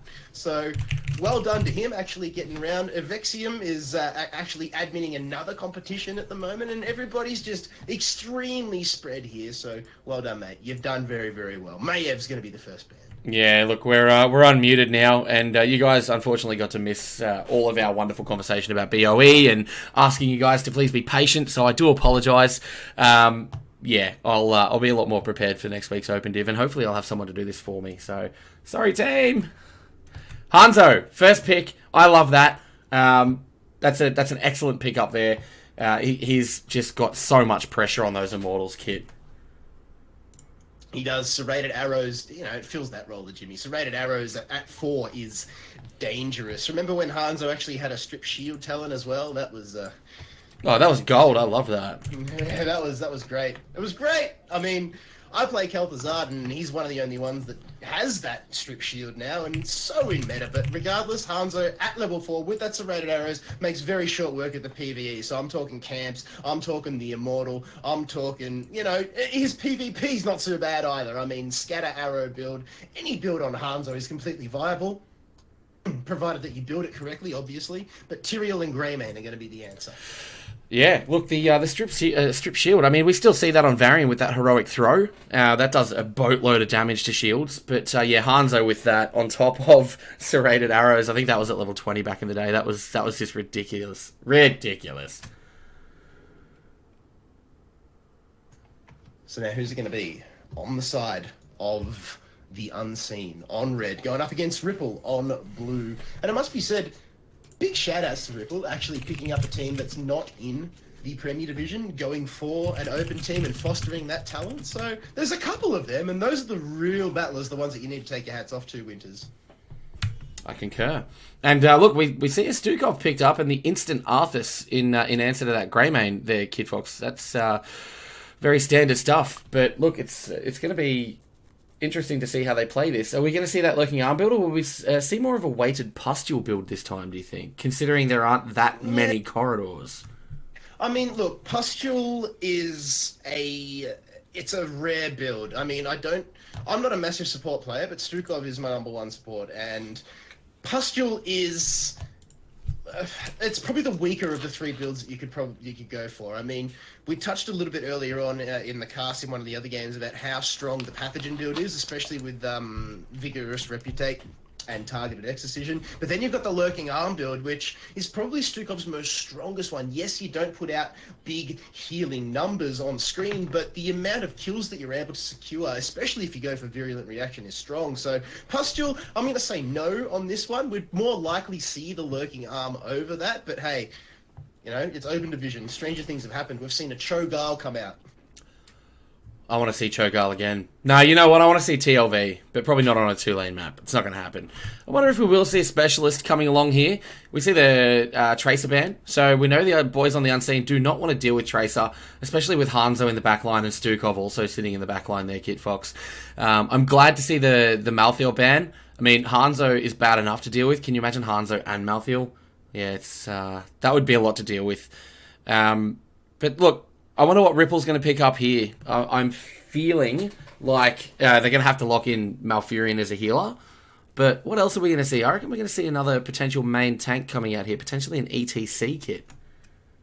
Yeah, they still do need a really strong frontliner with Blaze taken off the board. ETC is probably the no-brainer here, but you know who else is in meta at the moment? Diablo. And you know who's got a great game on Battlefield of Eternity because of that APOC? Diablo. So, you know what? I've gone 2 for 2 so far with calls, Winters. Jeez, let's make it 3 for 3. You really have. So, I'm calling 3 for 3. Can you imagine the Dibbles APOC into a Void Prison? No Void Prison tonight, ladies and gents. Void Prison. Gotcha. Jaina Malf. So there's my Malf pickup. Which, you know, it's obvious, mate. There's no talent required to pick a Malfurion there. 2S class supports. That's the main obvious choice. But Jaina's interesting. So we're not seeing any dive on the side of the Unseen at the moment. So maybe a Genji to come out here would be a great compliment for the Unseen to try and tackle with, you know, that Jaina and the Malfurion in the backline. You know what would go well with the Jaina? A Zeratul Void Prison. There is no VPs, there is no Phoenix, so unfortunately we're going to have to wait till the creases are ironed out before we see them on the field. But it's going to be interesting. I mean, does Jaina go the Ring of Frost? I would think so on this map, just because it's so tight-knit and there's not there's not a lot of ways you can get away from it in the end. Into the roots as well. I mean, you need to be blind. It's lockdown city. Blind to miss it. Yeah, exactly. Like, there's no way you could miss that. So it's now over to the Unseen. They still need some solid damage. Tychus to shred through Tyrael and Garrosh to complement the Arthas on the front line. There is a lot of CC on the side of the Unseen here. You've got that mini stun with the frag the frag nade from Tychus. You've got Garrosh, he's an absolute no-brainer. Stukov with that lurking arm, and then Arthas with the Howling Blast Frost Presence. I mean, I'm shuddering just thinking about it. Yep, the Unseen have got a very scary lineup, and honestly, this is ANZ Open Division, Kid Fox. That's where we see things like Garrosh last pick. I'm so surprised he made it through that draft, to be honest. But look, what is Ripple going to pick up here in their last pick for their frontliner? This is such a role reversal. I don't think I've ever seen frontliners picked as number 5. So I don't think they're going to go with Tyrael frontline solo. Not against their Arthas Garrosh. So no way. It's got to be ETC or Diablo. I don't think an Uberaka's got what it takes here to be as disruptive as it did need to be. You've got Tychus there, so that's almost funneling into the Anubarak pick. It's saying, hey, you want to go a big beefy tanker?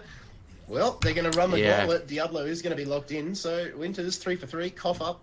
Yeah, well, I will when I come visit you in Melbourne over the next 4 days, Kit Fox. That's going to be great. Yeah, absolutely.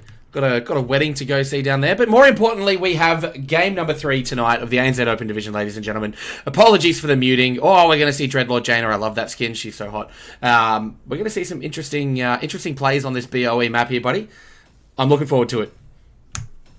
Me too, my man. Me too. The CC is strong for both of these teams, but for Ripple, if it comes down to it, they're going to have to time their CC a lot more than, say, the Unseen will, because you got that Ring of Frost. You're going to have to time that with the Ripples and the Apox. Their communication is going to need to be a lot more on point than, say, the Unseen, where you just wait for Arthas to land the Howling Blast or Garrosh to land the throw, and then it just stacks on from there. So that's where it's going to come down to. It's going to be precision versus ham. Who's going to win? I want to say ham, because I like ham. Ham is amazing on the bone, sliced, big thick slices, cooked up on the pan, ham on the pan. Oh, Christmas ham. No, look, I think there's a lot of potential on both sides. I like both drafts equally, which is very rare. Look, we're going to kick off and get this map underway, Kid Fox. I am going to shake things up a bit, and we're going over to the red team. And we are going to have Fusion rocking the Stukov. We're going to have Azurim on the Arthas.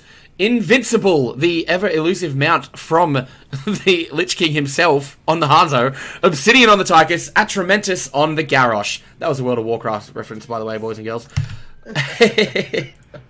Oh my god, it's Rivendare Steed. Stop. No, ladies and gents, over on blue, it's going to be Ripple. It's Tyrael. That's Burnsy. Mav is playing Jaina. Venom is on Malfurion. Locke is playing Diablo. And Lapra is going to be playing Greymane. But like we said, in the draft, keep your eyes on Diablo. Once he hits a level 10, that's where it's going to shine for Ripple. You're going to land those roots into the Ring of Frost, into the APOC. Have a look at the roots. They collect 2 there. Arthas is caught way out of position. Lapra goes in with the swipe. There's no follow-up. Oh, Mav narrowly misses. But Locke, he's going extremely greedy. There it is. The Frostbolt in the end secures the kill. Locke went a little bit too deep, though, and they traded up. That's a 1-for-1 straight out of the gate.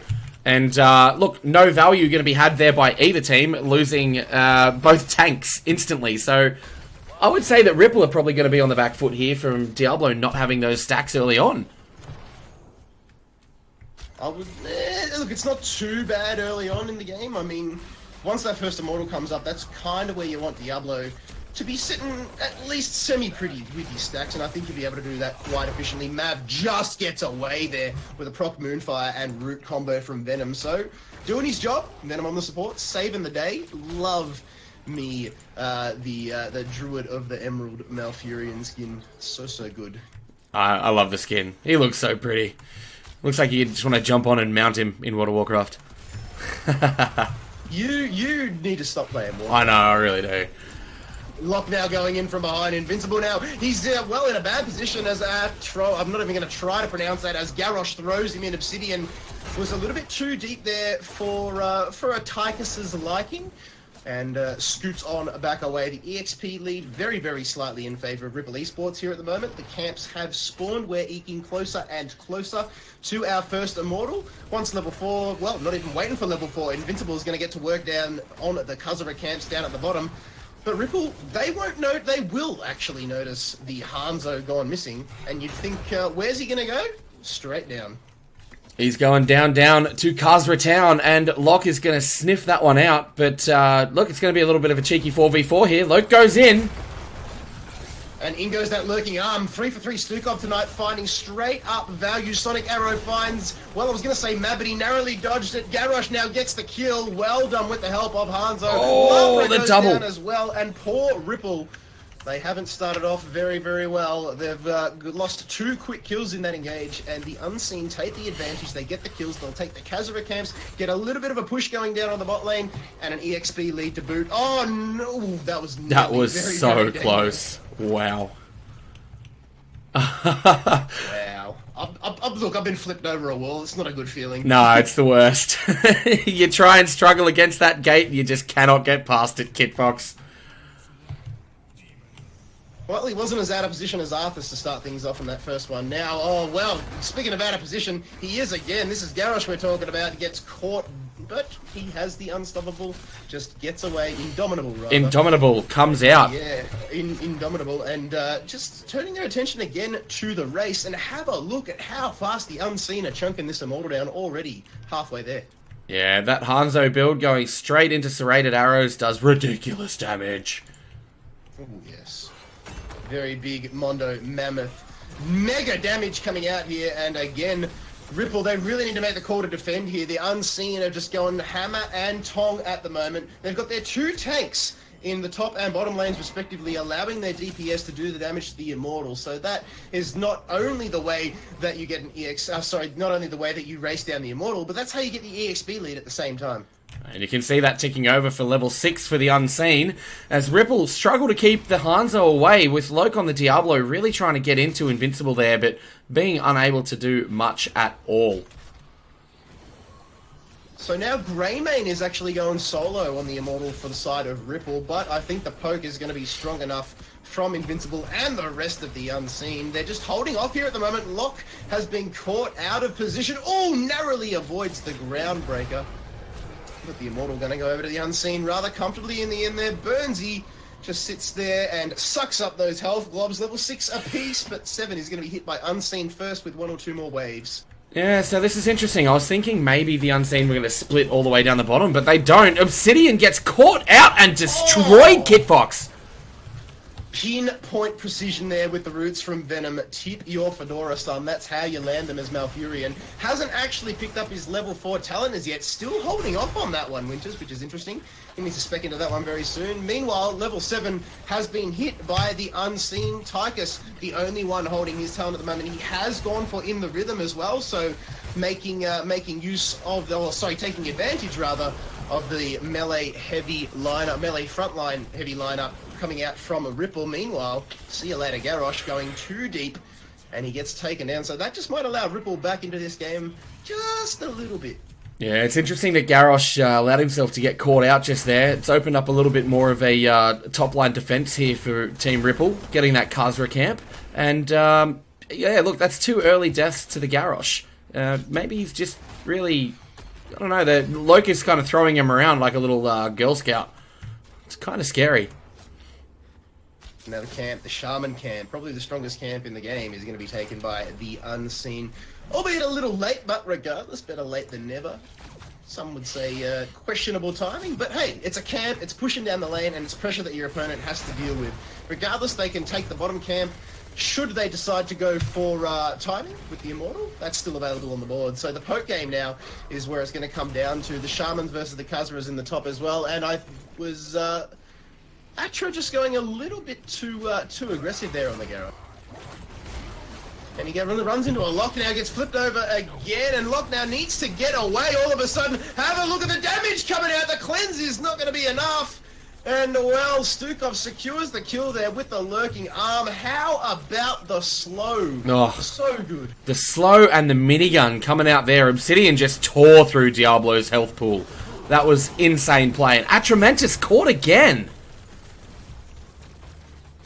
Now, this is... I must say, this is the first time I've seen Unseen on stream, and already you can see that their problem is that they get too aggressive. They're giving up free kills there. Their map pressure is fantastic. They're just applying it onto Ripple, but those slip-up kills here and there, Winters, are just keeping Ripple in this game here. Yeah, absolutely. I feel like Garrosh is just sort of pushing forward a little bit, and Locke on that Diablo is just absolutely munching everybody. Throwing them around, tossing them into walls, slamming them into the ground, just... absolutely devastating.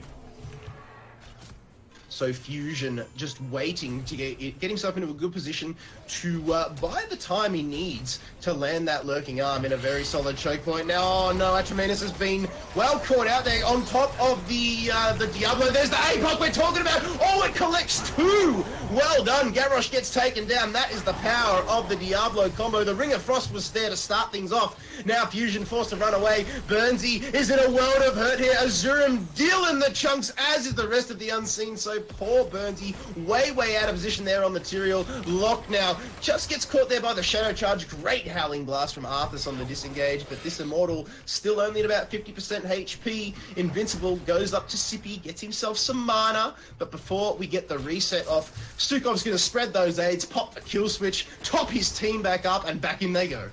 And that was really well turned on that Tyrael there by the Unseen.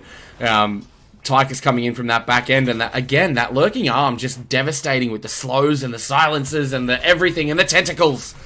Don't have time for tentacles, Kid Fox.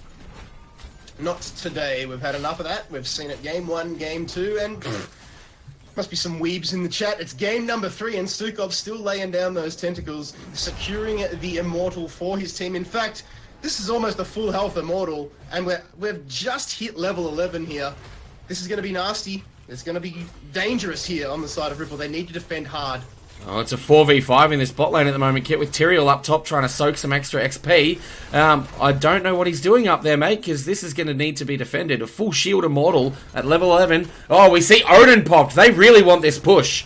Yeah, they are hungry. Tyrael probably not the best bet to have up in the solo lane if you want to go for a quick soak. Probably send somebody up with damage, you know, like Lapa or Mav. But hey, now comes Burnsy out of position yet again. He's going to be spotted by Obsidian. He'll get a few cheeky shots off there onto the Odin, but Burnsy finally finds his footing, goes back behind the rest of his team. That is a fantastic victory. APOC! APOC collects 4! Monstrous apocalypse coming out there from the Diablo, and Locke will take a bow. It's going to secure the Garrosh kill, but they lose Jaina in the process, and it's a 1-for-1. The Immortal, meanwhile, while all that was going on, has taken down the fortification, and Diablo and his souls as well.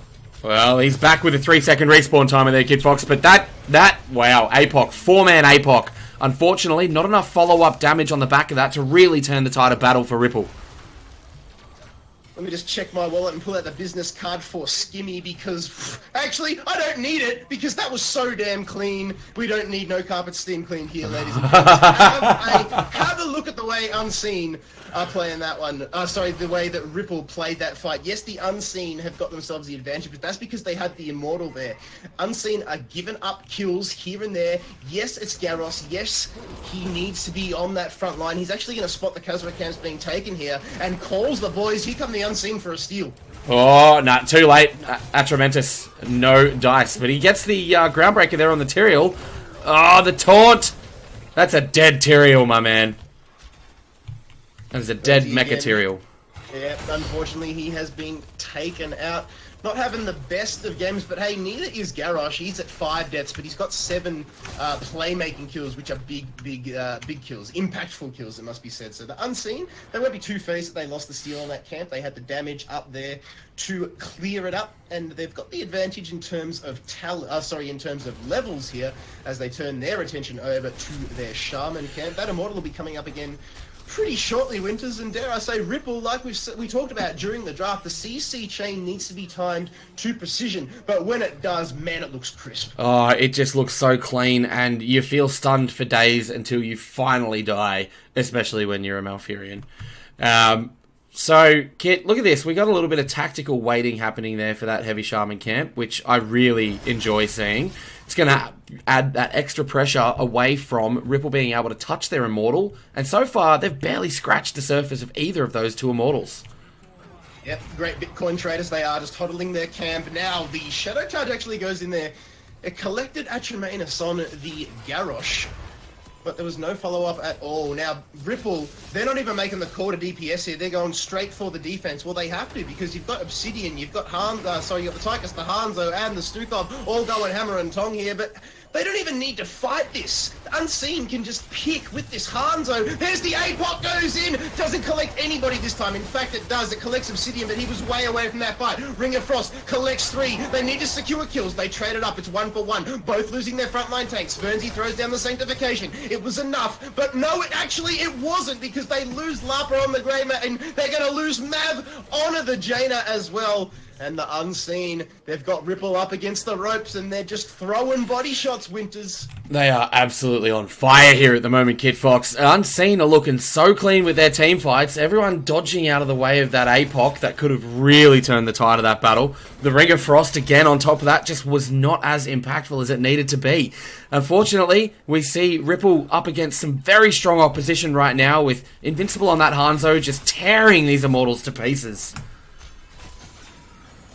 Again, it's going to go over to the Unseen, and I'm getting a bit of deja vu here, Winters. That is going to be another full health Immortal again in the bot lane, and again Ripple are looking at this going, come on, are you serious? Can't we just win one fight? One fight is all it takes. We saw it on Volskaya. That's all it took for Roles Unspecified to pull the rug out from under their Wolfpack opponents and then come back with the victory. And it was one fight. That's what Ripple will be hoping for here. But at the moment, they're going to have to survive the onslaught. They're a talent tier down, and they're staring down the barrel of defeat. They really needed to take a fight out past the Immortal before Unseen got that 16, but there was just no opportunity to do that, Kid Fox. This Immortal has full shields. It is going to be ranged against this keep for quite some time. That keep is going to fall. It's just a matter of whether or not they can stop the core falling.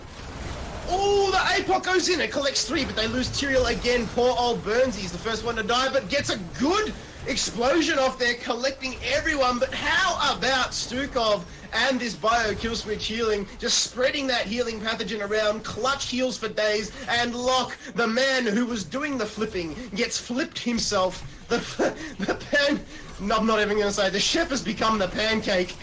I'll let that pun go through to the keeper. Oh my goodness. Knock down the core. They're going to take the game at just under 15 minutes. Jaina feels the wrath, gets sent back to the bench, and in fact, everybody on the side of Ripple is down as they stare and watch as Unseen take the victory. Wow. Very well played there by both teams. I've got to say, the Unseen have certainly impressed me there. We know that Ripple Esports, they're not a team to be taken lightly in any match, really. But the Unseen just brought the pain there, Kid Fox. Just the team fight was so clean. I would have had to have said Ripple would have been my favourites coming into that fight, but like you said, they were just extremely crisp. They were ballsy plays as well. You could see Atramanus there on that Garrosh for a majority of the game. Yes, he gave up a lot of kills, but you Garrosh, if you're not taking risks, are you even doing it right? And in the end, it secured his team the kills. That is all that mattered, and from then on they had heroes in either lane, soaking it up, and from then on they were just able to snowball. So well done to the Unseen. Absolutely. Look, that was Game 3, ladies and gentlemen. We're going to cut to another short break. We are going to play you some more Sabaton, and we are going to wait until these other games finish up. Then we'll have the final match of the evening for you. Hopefully it's going to be a doozy. Just depends on what our little team randomizer spits out, to be honest. Kid Fox, pleasure having you here once again. Looking forward to casting Game 4 with you and your amazing shot calling and your energy. I know that chat appreciates it. Chat, please stop picking on me about the production quality for tonight's events and me muting ourselves for quite so long. I'll make sure we're unmuted next time we come on. Take it easy. We'll be right back.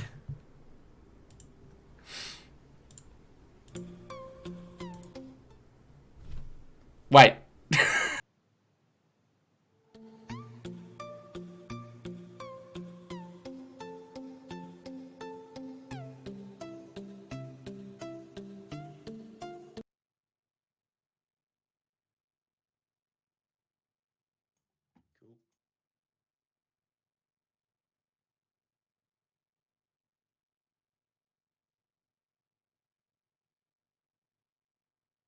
Yep, same new drink.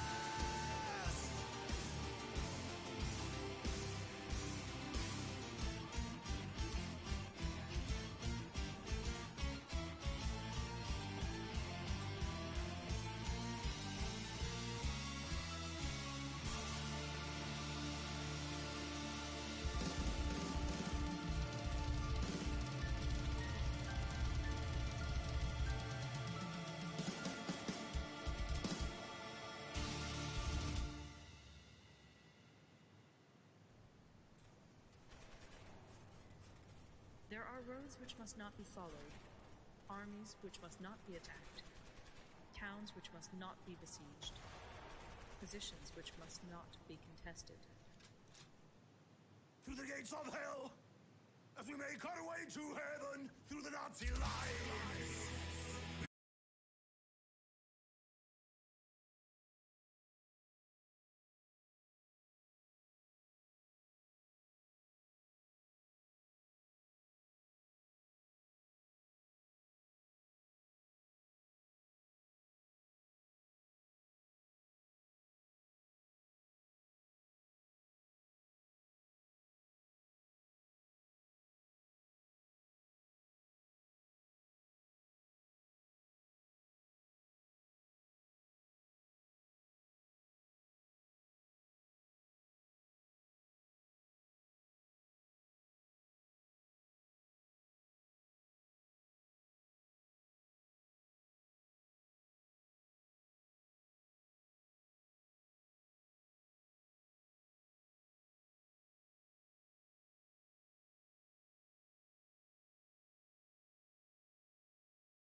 Like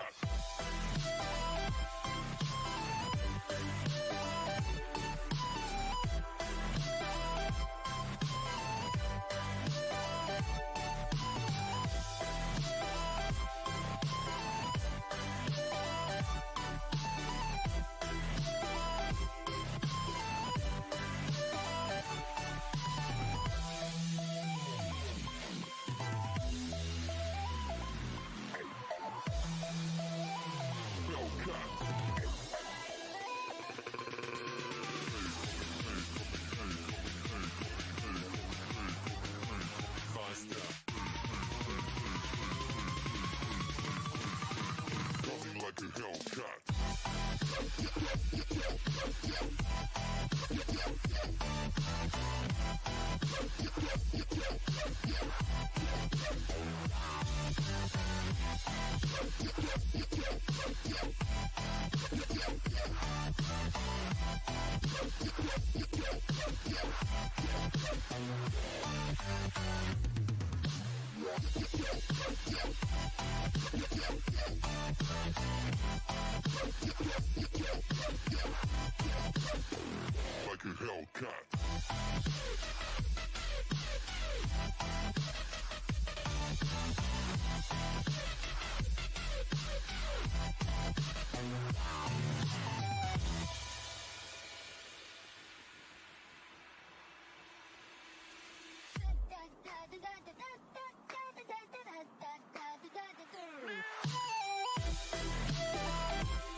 Okay, ladies and gentlemen, we're back. And we are almost ready for the final round of this evening. We've got a bit of a little specky game coming up here, Kid Fox.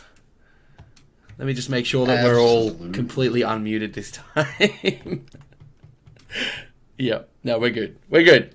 We're good. All good, man. Welcome back, ladies and gents. It is the final game of the night. It is the ANZ Heroes Open Division.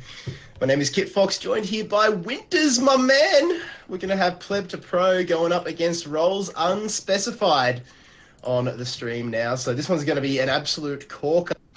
This one is going to be on Braxis Holdout. Both these teams currently undefeated throughout the week, so this will be interesting. It definitely is. Now, a little bit of a change up to the roster on Pleb to Pro. Normally, this is where I'd expect to see a certain individual on a certain little chromie mage, but we won't be seeing that tonight, Kid Fox. So, look, I feel like RU boys might actually have a cheeky chance against Pleb to Pro tonight, mate. Yeah, it'll be interesting. So we might need you to just give the crown over to Lorne El Capitano. And it looks as though Moops is going to be leading the way for Pleb to Pro. So this one is really, really going to be interesting. I mean, the way that Pleb to Pro are known for their Braxis play is... I mean, it's nasty, the way that they're able to just zone out and control those beacons with such what's the word I'm looking for? With such positivity, with such an iron grip, is something that strikes fear into the hearts of their opponents. So it's really going to be on to Roles Unspecified to get those cheeky picks, and once they get an advantage, if they get an advantage, to not let it go at all. Absolutely. It's going to be interesting, to say the least. I don't even know what word you were looking for there either, Kit. Iron Fist. I With think. such conviction. Conviction. Yes, that's the word I'm looking for. Just like they hold on to Johanna. those points with such conviction that they zone everybody off. Hey man, it's 10 o'clock. I get up at 5 a.m, so it's late for me. Not late for gamers, but let's get it underway, ladies and gents. It's going to be Pleb to Pro versus Roles Unspecified. Let us know who's going to take this one out in the chat. Will it be your boy Moops, or will it be Roles Unspecified, led by Lirazin and the likes? Let's see, ladies and gents, as the draft gets underway. Indeed. Now, bear with me for a moment here, folks, while I just quickly adjust the naming conventions of these teams. Kid Fox, take it away. What are we expecting? Mine, Gul'dan. Yeah, wave clear is the first thing that springs to mind when you think of Brax's holdout, and Gul'dan is one of the many that you could go for. Once upon a time, Greymane was, boom, straight up taken away, first time, every time on this map, when Cocktail was literally the only build that you could play him as. But nowadays, Wise and Duelist seems to be the flavour of the meta. And he's still very, very strong in terms of clearing these waves, don't get me wrong, especially with a basic Cocktail. But regardless, you need to build around that as well. So you go for 1 or 2 wave clear, and you need that support. You need a solid frontliner. Blaze is another one that comes straight to mind as first pick here, just because Blaze. I'm going to leave it at that. He's got the whole kit and caboodle. He's got the wave clear, he's got the survivability, he's got the heals, he's got the engage, the disengage, and he's very, very strong on Braxis. But Gul'dan now being hovered, but it looks like Chromie's going to be taken away from Roles Unspecified, from Pleb to Pro here. Maybe they're unsure, maybe they're... I mean, this is Hacky's Chromie map, but like you said before, Hacky no longer on the team. Yeah, so look, Chromie, still such value to be given against these beacons and trying to hold those points there, Kid Fox. So still, look, it's something that I would probably take away as well. It's a smart ban. Let's see what Pleb to Pro want to ban out. They are hovering an absolute truckload of heroes right now. So what are they going to stop on? It's like hero roulette. Yeah, not exactly 100% sure what they're going to go for. I mean, there is a lot they could potentially do. I mean, Roles Unspecified, we've seen them on stream tonight, and the way that they were able to get that win over Wolfpack, look, it wasn't the most convincing win, but you'll take it at the end of the day. Pleb could really ban out anything here. I think this is their draft. They're the team with the experience. They'll be feeling that in their minds anyway. They would think that they would have the advantage here in terms of skill cap. But Roles, they're not that far behind. So Pleb to Pro, they're going to ban out Malfurion to start things off. Yeah, well, solid ban choice. Get rid of one S-class healer. And it kind of forces the hand of Roles Unspecified to either pick into that Stukov early on and show their hand and allow Pleb to Pro to counter that. So we're looking at some high-level strategies here coming out of Pleb to Pro, which is absolutely nothing out of the ordinary. So it's interesting. It's smart drafting. But will RU take the bait, or will they give over that ultimate positioning, silencing pool of tentacly death to Pleb to Pro, which I think is a bad idea. Yeah, he's still available. I mean, and Lurking Arm strong on this map. I mean, those choke points, you're going to have a bad time if you walk over the top of them. We've seen Stukov 3 out of 3 times so far tonight, Winters, out of all the games on stream, and there it is. That's 4 from 4. 100% pick rate in the streamed matches tonight. And look, his value on this... Ooh, the Mama Morales. But look, the value on Stukov on Brax's holdout just can't be questioned, right? The talent choices are all very, very standard for Stukov, and he just provides that value. But if they catch him out, it's very, very difficult to recover from. If you take him out or you neutralize his pathogens in some way, so I'm talking you silence him, you potentially polymorph him, anything that will stop Stukov from channeling and popping that bio kill switch, because that is where he gets his heals off. He can literally throw out pathogen, throw out a pustule, plonk the Lurking Arm down, and then just hover over that D key, waiting to pop those pustules for a clutch heal. Nothing wrong with a D key, Kid Fox. And the clutch heals that are a result of pushing the D key, or in my case, the 5 key on the keyboard, provide a lot of value. I play a very weird keyboard setup. But Garrosh, once again, making another impact into this game, and what an impact he has had so far, Kid Fox, backing it up with some Greymane damage. So we're pretty much like 4 from 4 for calls at the moment. Yeah, it's. I'm confident, but so are Rolls Unspecified. I mean, that is a scary looking draft. It's pretty stock standard, but it's a solid one, and that's what matters. But Malthael now going to be taken away here from Pleb to Pro. Garrosh, yeah, he's strong, but the Hanzo is still available on the board. Morales was locked in alongside Gul'dan, so they've still got that room for another damage dealer, but the front line is really what Pleb to Pro need to get their hands on at the moment. The second ban is now going to fall back over to Rolls Unspecified. And let's see what they're hovering here. They're hovering Johanna. I mean, they're going to have to take away one here, am I right? It's going to be, they're going to have to take away one solid frontliner, and then that'll open up two others. So you've still got the likes of the Diablo. You've still got that ETC. Johanna, even if it does get taken out, I mean, there's so many more options you could go for. Yeah, they really are. And I think by Pleb to Pro banning out that Malthael Kid Fox, I think they might be looking for a cheeky cheese strategy here and going 3 solid tanks. Given the Gul'dan damage and the Morales' ability just to sit back and heal, I wouldn't be surprised. I'm not saying that that's a thing, but look. Yeah, but wouldn't you have banned Tychus at the same time? Yeah. Furion? I mean, yeah, the roots are annoying to deal with, but when you're going for Stukov as the first pick, granted they picked after the ban, but I honestly think Stukov would have been first pick anyway. So, Pleb to Pro, they're throwing the challenge out to the Rolls Unspecified lads here, saying that we know what you're going to go, but we've got our own strat that we're going to try out, and you know what? We don't care what you draft. We're going to go around it. Let's see if that's what they're going to go for here with these 2 picks. This will be the teller. Are they going to go for the triple tank cheese, or will they go for the well-rounded composition, lock in another solid damage dealer like that Hanzo? Because right now they really don't have much to deal with that Garrosh. So that will be something to look into. If you were going to go triple tank Winters, you could potentially go for the Artanis. That will neutralize Greymane, neutralize Garrosh with that suppression pulse. And at level 20, you get 2 of them. He's not going to be going for amateur opponent. Will be going for Titan killer. So Artanis is one that comes to mind as well, should they decide to go down that path. Oh, 3 seconds will tell the tale of that tape, my man. And Artanis would be a wonderful call. No triple tank for me. We have the Genji. And knowing the P2P guys, they're going to make very, very solid use of Genji and his extreme mobility and the Mirrodin pickup there. So I'll just note that last year in the HGC and NA and EU region, Mirrodin was the most picked tank on Braxis due to his ability just to dwarf toss over and become an instant laning monster. His ability to get around this map is just unprecedented, and Genji's mobility also lends itself to that same fact. So we can expect to see some very heavy double rotations from these guys going into this. It's an old draft, so Pleb to Pro must have been watching some replays from last year's HGC tournaments, mate. But are you getting in on the current meta? Stukov, Garrosh, Greymane. I don't understand the Tyrael ban, I'm not going to lie. Sanctification is obviously a huge heroic, but I don't see it fitting in with what Pleb to Pro were going for, so I feel like that may have been wasted a little bit there, Kid Fox. They could be going for a mage themselves here, and they might think, hey, we don't want that judgment coming in onto the back line. Let's see what they go for here.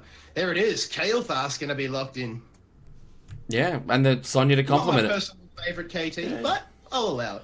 Yeah, look, his damage on this map is extraordinary for the PvE ability. If people get caught in, is he going to loll it out and go the convection stacks on level 1? I hope not. But, with the Genji coming in, taking that Arcane Barrier is going to stop Genji being able to insta-give him. It's not going to help Kael'thas inting, however. So if he takes convection, he's going to make himself a big target. But it would be a silly talent choice, in my opinion. And Sonya as the solo laner, so interesting. You would be borderline mad to pick convection into a Genji. You'd just be absolutely nuts. And there's no survivability. There's no sneaky Medivh force of will on the side of Rolls Unspecified to save Kael'thas from certain doom as well. I mean, the real only disengage that he's got is Garrosh with the throw. Other than that, if he misses the gravity lapse, he's going to have a bad time. But Leoric is going to be locked in now for Pleb to Pro. Rounding out the composition as we get into game number 4, ladies and gentlemen, here in the ANZ Heroes Open Division. My name's Kit Fox, joined by Winters. Who's going to take this one, my man? Who are you throwing your chips down on? Mate, I want to give my Bunnings snag over to the boys on Rolls Unspecified, only because I've got such a man crush on Lorne. He looks so cute. He's a good bow tie wearing little kid. even though he's almost older than me. But look, yeah. Shut up and take my snag. Yep, just take my sausage. Righto, ladies and gentlemen, let us know who's going to win in the chat. Will it be Pleb to Pro, no longer with Hacky currently playing on Morton's Monkeys, or will it be Rolls Unspecified, who came out from who came through with a behind the 8-ball victory against Wolfpack on Volsky Industries. They'll be looking to back that one up here on Braxis. Hopefully not getting up too much of an EXP lead this time, because against a team like Pleb to Pro, they can just grab that end of the string and just run away with it. I feel there's so many innuendos there, Kit. I'm not going to touch it with a bunning snag, alright?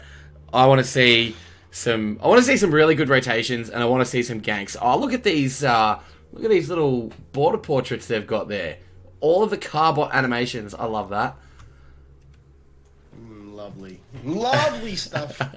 It's always good to watch. Always good for the viewing pleasure. But ladies and gentlemen, let's get it on. It is going to be Player to Pro versus Unspecified. Plebar on blue. That is Moops on Morales, Mitzi on Genji, Vikarak on Muradin, Firstly on Leoric, and Physics on Gudan. We're seeing some cheeky B-stepping happening in the base of Pleb to Pro already. Kit Fox with the Rolls Unspecified team on the red team.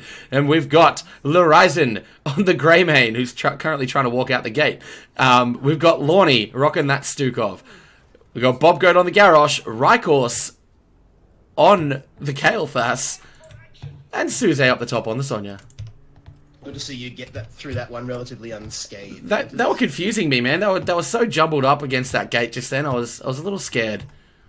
You know, if you just press tab, they're all listed there, right? I know. I just didn't want everyone to have to sit there and look at that on the tab screen. You like to do things the hard way, and for that, I respect you, my man. I respect you. I do like it when it's hard. Yeah. Rolls Unspecified in the bot lane. They currently have a one-man advantage because Genji is up in the top lane just going 2v1 against Sonya. Ooh, Bob Goat eats full 3 stacks of that corruption, and that will Gul'dan will be saying thank you very much for that. He is currently at 4 on Echoed Corruption, and we're 45 seconds in. It could be very dangerous here for Rolls Unspecified should they allow him to get that up, but he's being flipped away. The gravity lapse misses just out of range, and Physical just sit back, drain life, in goes the stun, narrowly misses Mitzi, trying to dash, doesn't have it available. Now Vikarak way too deep, but have a look at Moops, just topping everybody up on the back line as that Morales. It's just like Hero League, Winters, you need to take down that Morales. As soon as you do, the fights will be going your way. Focus the Morales, win the video game, ladies and gentlemen. She is the healiest healer that ever did heal. Ridiculous healing on that lady. Take her out and you will win. So Rykors has not gone Convection. Very, very smart. They're actually going for Mana Addict, so not bad at all. That'll be giving him a barrier once he stacks that one up. But Sonya gets taken down in the top lane with the combined might of Mitzi and Firstly. So well done there to Pleb to Pro, but they lose Morales. They must be listening because they've taken down the healer. Vikarak had the Dwarf Toss available and was just able to throw himself back in the nick of time. Now he goes back up onto the point. Bob Goat's going to spot him there, throws down the ground banker, flips him back over. Oh, he's got the wall, but again, that Dwarf Toss. The lurking arm goes down the laps. Oh, just kisses the heels of Vikarak there. He gets away, but the shrines are going to, the beacons rather, are going to go over. 1 apiece, no percentage on the Zerg so far. Mitzi is causing absolute havoc on this Genji at the moment with very quick rotations up to top and bottom. And we're going to see the bottom point falling over to Pleb to Pro as RU go and try and take out their heavy merc camp. Bob Goat dead. Well done. The combined might of Pleb to Pro just had him up against it there, and there was nothing he could do. Pleb to Pro have got control of the beacons, 12% and ticking. Susan Firstly going toe-to-toe on the top beacon. Firstly's going to win that out. Meanwhile, Stukov gets taken down to the bot lane with some extremely deep play there from Vikarak. See ya, Stukov. Good night, Rolls Unspecified, and I think this one is going to go over, the beacons rather, are going to go over to Pleb to Pro, but RU answer back swiftly. They realize that they couldn't control the beacons, so what do? The next best thing, they get camp pressure pouring down the lane. Yeah, and this first Zerg wave isn't really all that consequential. Oh, Sonya gone again. Mitzi is devastating. And the B-steps, Kid Fox. The BM is rife here on Pleb to Pro, but hey, it's all in good jest. Mitzi now, and firstly up in the top lane. The Drain Hope did connect onto Lawn, but he's just Stukov. He just throws out the pathogens, pops the pimple, and says, "Thank you, mother, for the rabbits." And now the Zerg getting a bit antsy up there in the top lane. They might actually get themselves one of these towers here. If Rolls Unspecified aren't careful, but they are. They send a Rykors up there on the Kael'thas with that big, massive wave clear that he's got. Will clear the Zerg away. Meanwhile, the rest of RU are down the bot lane. While they're behind on EXP here, they're staying composed very well, I must say, Winters. They, like we said, they had to defend the Zerg and stay back and split and soak a lane. They did that. They took a camp once they realized that they were unable to contest the beacons as well. So while they know they're behind here, but they're not letting that rattle them. Yeah, they're taking a lot of pressure from the Pleb to Pro team down in this bot lane here at the moment, and looks like they're going to get a lot of fort damage off as well before they have to disengage, as, yep, they take one fort shot and back it out. Top lane, though. There are three up in the top lane for Rolls Unspecified, and it's just Firstly who's dealing up there, and he's not doing too bad. Honestly, it must be said, he's dodging a lot of the steal shots as much as he can, but Leoric landing the Drain Hope, soaking it back up again. He's quite happy up there. He held his own against 3, so well done there to Firstly. There was a bit of damage that came out from RU onto the towers. They only took 1 in the end there, and they committed 3 bodies to it. Now Pleb to Pro are going to use that advantage where the team has to go back and heal. They're going to take their siege camps, get Firebats marching down the bottom lane. They were thinking about taking the Goliaths and Vikings, but decided against it in the end. And now you can see the invade is being thought about here by Pleb to Pro. Mitzi knows that RU are going to take their own bats and decide against it in the end. Smart move. Oh, looks like Suze is almost getting himself caught here by Vikarak again, but able to just walk away. Mitzi trying to go in for a cheeky engage. Yeah, well, he's Genji, just doing Genji things. Just dashes in, throws a couple shurikens, makes his presence known, and it's enough to strike fear in the down the bodies and backlines of his opponents. Meanwhile, now the rotation's coming in top lane. He's going to get the drop on Rykors and the rest here. Wow, interesting play there. Secures the kill, gets Stukov taken out. Firstly, pays for it with his life, but whatever. He's Leoric. He's going to let that Drain Hope do its thing in that Wraith form. No, not really much to worry about there, but have a look in the bot lane and the pressure that Pleb to Pro are just pouring on here. Like a fat kid at Christmas. He can't get enough of this. All over it like a fat kid on a cupcake there, Kid Fox. They are taking this keep at 6 minutes into the game.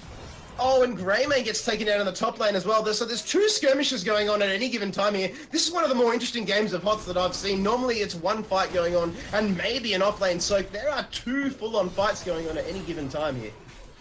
Yeah, this is absolutely interesting to see what's going on here at the moment, Kid Fox. And we see the Morales take Medivac and just... more B-steps there by Firstly in the top lane as Pleb to Pro control both points, and they're after this bottom keep. Moops throws out the nade, it misses. In goes the flame strike from Kael'thas. Rykors doesn't actually land the living bomb, but here come RU. Great ground breaker there from Bob Goat. Oh, but the disengage from Physics. Great Horrify. It collects 2. The 2 that were causing him the most problem. And now the X strike from Genji is monstrous. It secures the kill under Kael'thas. Sonya falls down as well. Bob Goat taking a lot of damage. The Drain Life is going to finish him off. No, in fact, it's Mitzi dashing through. Wants Lyrizen, dashes, misses the dash, just gets away. Or does he? No, Lorne comes in and back. And that is one of the most deserved B-steps you will ever see. Pleb to Pro have been doing it all day. Lorne comes in like the pimp master and literally backhands him out. Well played. They lose the fort for it, but well played. Yeah, the bot keep does go down, Kid Fox, and yeah, look, there's nothing wrong with a tentacle arm pimp slap straight into a Genji's face. It would be very satisfying. A full 100% Zerg wave coming in on the enemy's core. No keep to try and stop them here. If Pleb to Pro get a cheeky pick, Heroics are not even online yet for RU. This could be game.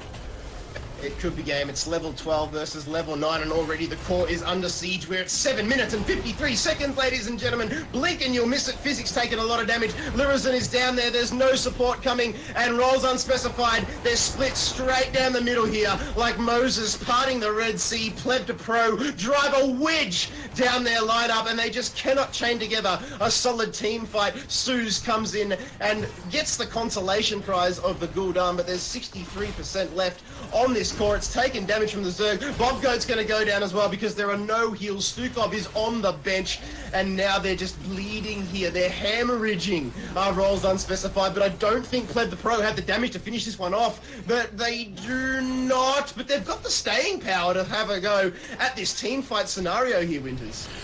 Yeah, firstly, self-heals, not to mention Moops on that Morales is just keeping everybody alive. Genji getting all the resets. Oh, no. Lorison goes down. Stukov goes down again. This is almost got to be game. This is nasty. I mean, rolls unspecified. They're down by 2 levels. They've clawed themselves back a little bit, but now, Pleb Pro, they've just got themselves another talent here. The medevac is going to go in, and a great disengage. Mitzi needs to get in there. They're going to leave Genji hanging, and he gets taken down. Oh, wow. Good night, Genji. Good night, sweet Ninja Prince.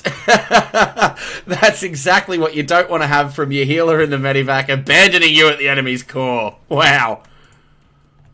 So the medevac went straight on top of the boss, and Pleb Pro actually decided against it in the end there. And now rolls unspecified, with 19% left on the core, they're going to take this boss and just maybe claw themselves back into this. Pikarak is going to dwarf toss his way in, but Stukov has got the massive shove. There's not going to be a toss because there's a groundbreaker and the lurking arm. And we're not down and out yet. That was a Hail Mary if I've ever seen one. That boss has kept them in the game marginally for another couple of minutes, but they've got a lot of pressure on this bottom lane here, Kid Fox. This is not going to be an easy game for RU to claw themselves back on, and judging by the way that they've been playing at the moment, they're going to have to turn around a lot of synergy, and they're going to have to do a lot of work together. They are, but the boss, it goes to the lane that needs it the most, and that is the bot lane. So RU are going to be looking to counter push this as hard as they can, but no, they're trying it. They're going to go for the medevac, and they're going to go for the back door. Oh, not like this. They lose the Yorick, but there's 4 on the core. And Pleb to Pro, they may actually take this. Suze goes back, the B goes in, Horrify goes out, 6%, 4%, and Pleb to Pro have backdoored the core. Wow. That was cheeky. That was cheeky. Mate, that was Blue Vein, that was Gouda, that was Cheddar, that was tasty. Sprinkle a little bit of Swiss on there. Call it what you want, mate, but at the end of the day, one word, cheese. Cheese. But it got it done in the end. It did the work. A victory is a victory, Winters. The win is a win is a win, and Pleb to Pro certainly do know how to win. And look, I feel like they had that cheese up their sleeve since the draft. Yeah. First pick Mama Morales on Brax's holdout. What more can you honestly expect? Calculated. And we say that as a meme, but I honestly think that was calculated in the end there. It was. All day calculated. Kid Fox, Australia, Open Division, ANZ. We're going to wrap it up there.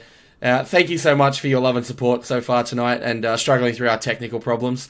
We got there in the end, I think. And look, Kid Fox... What technical problems? That's right. It didn't happen.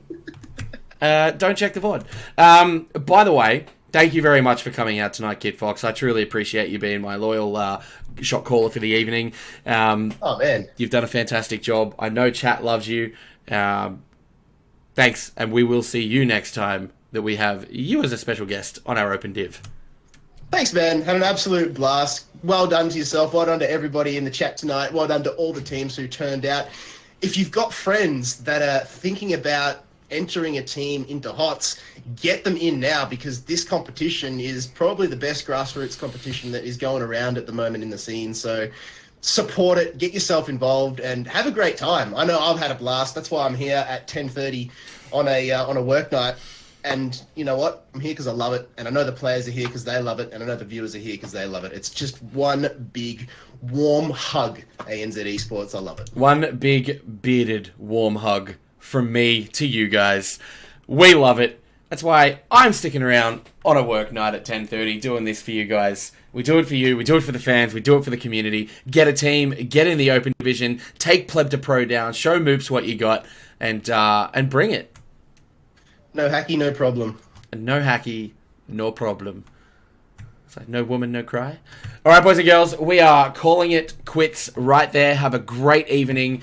Thank you very much for joining us. Take it easy. We'll see you next week.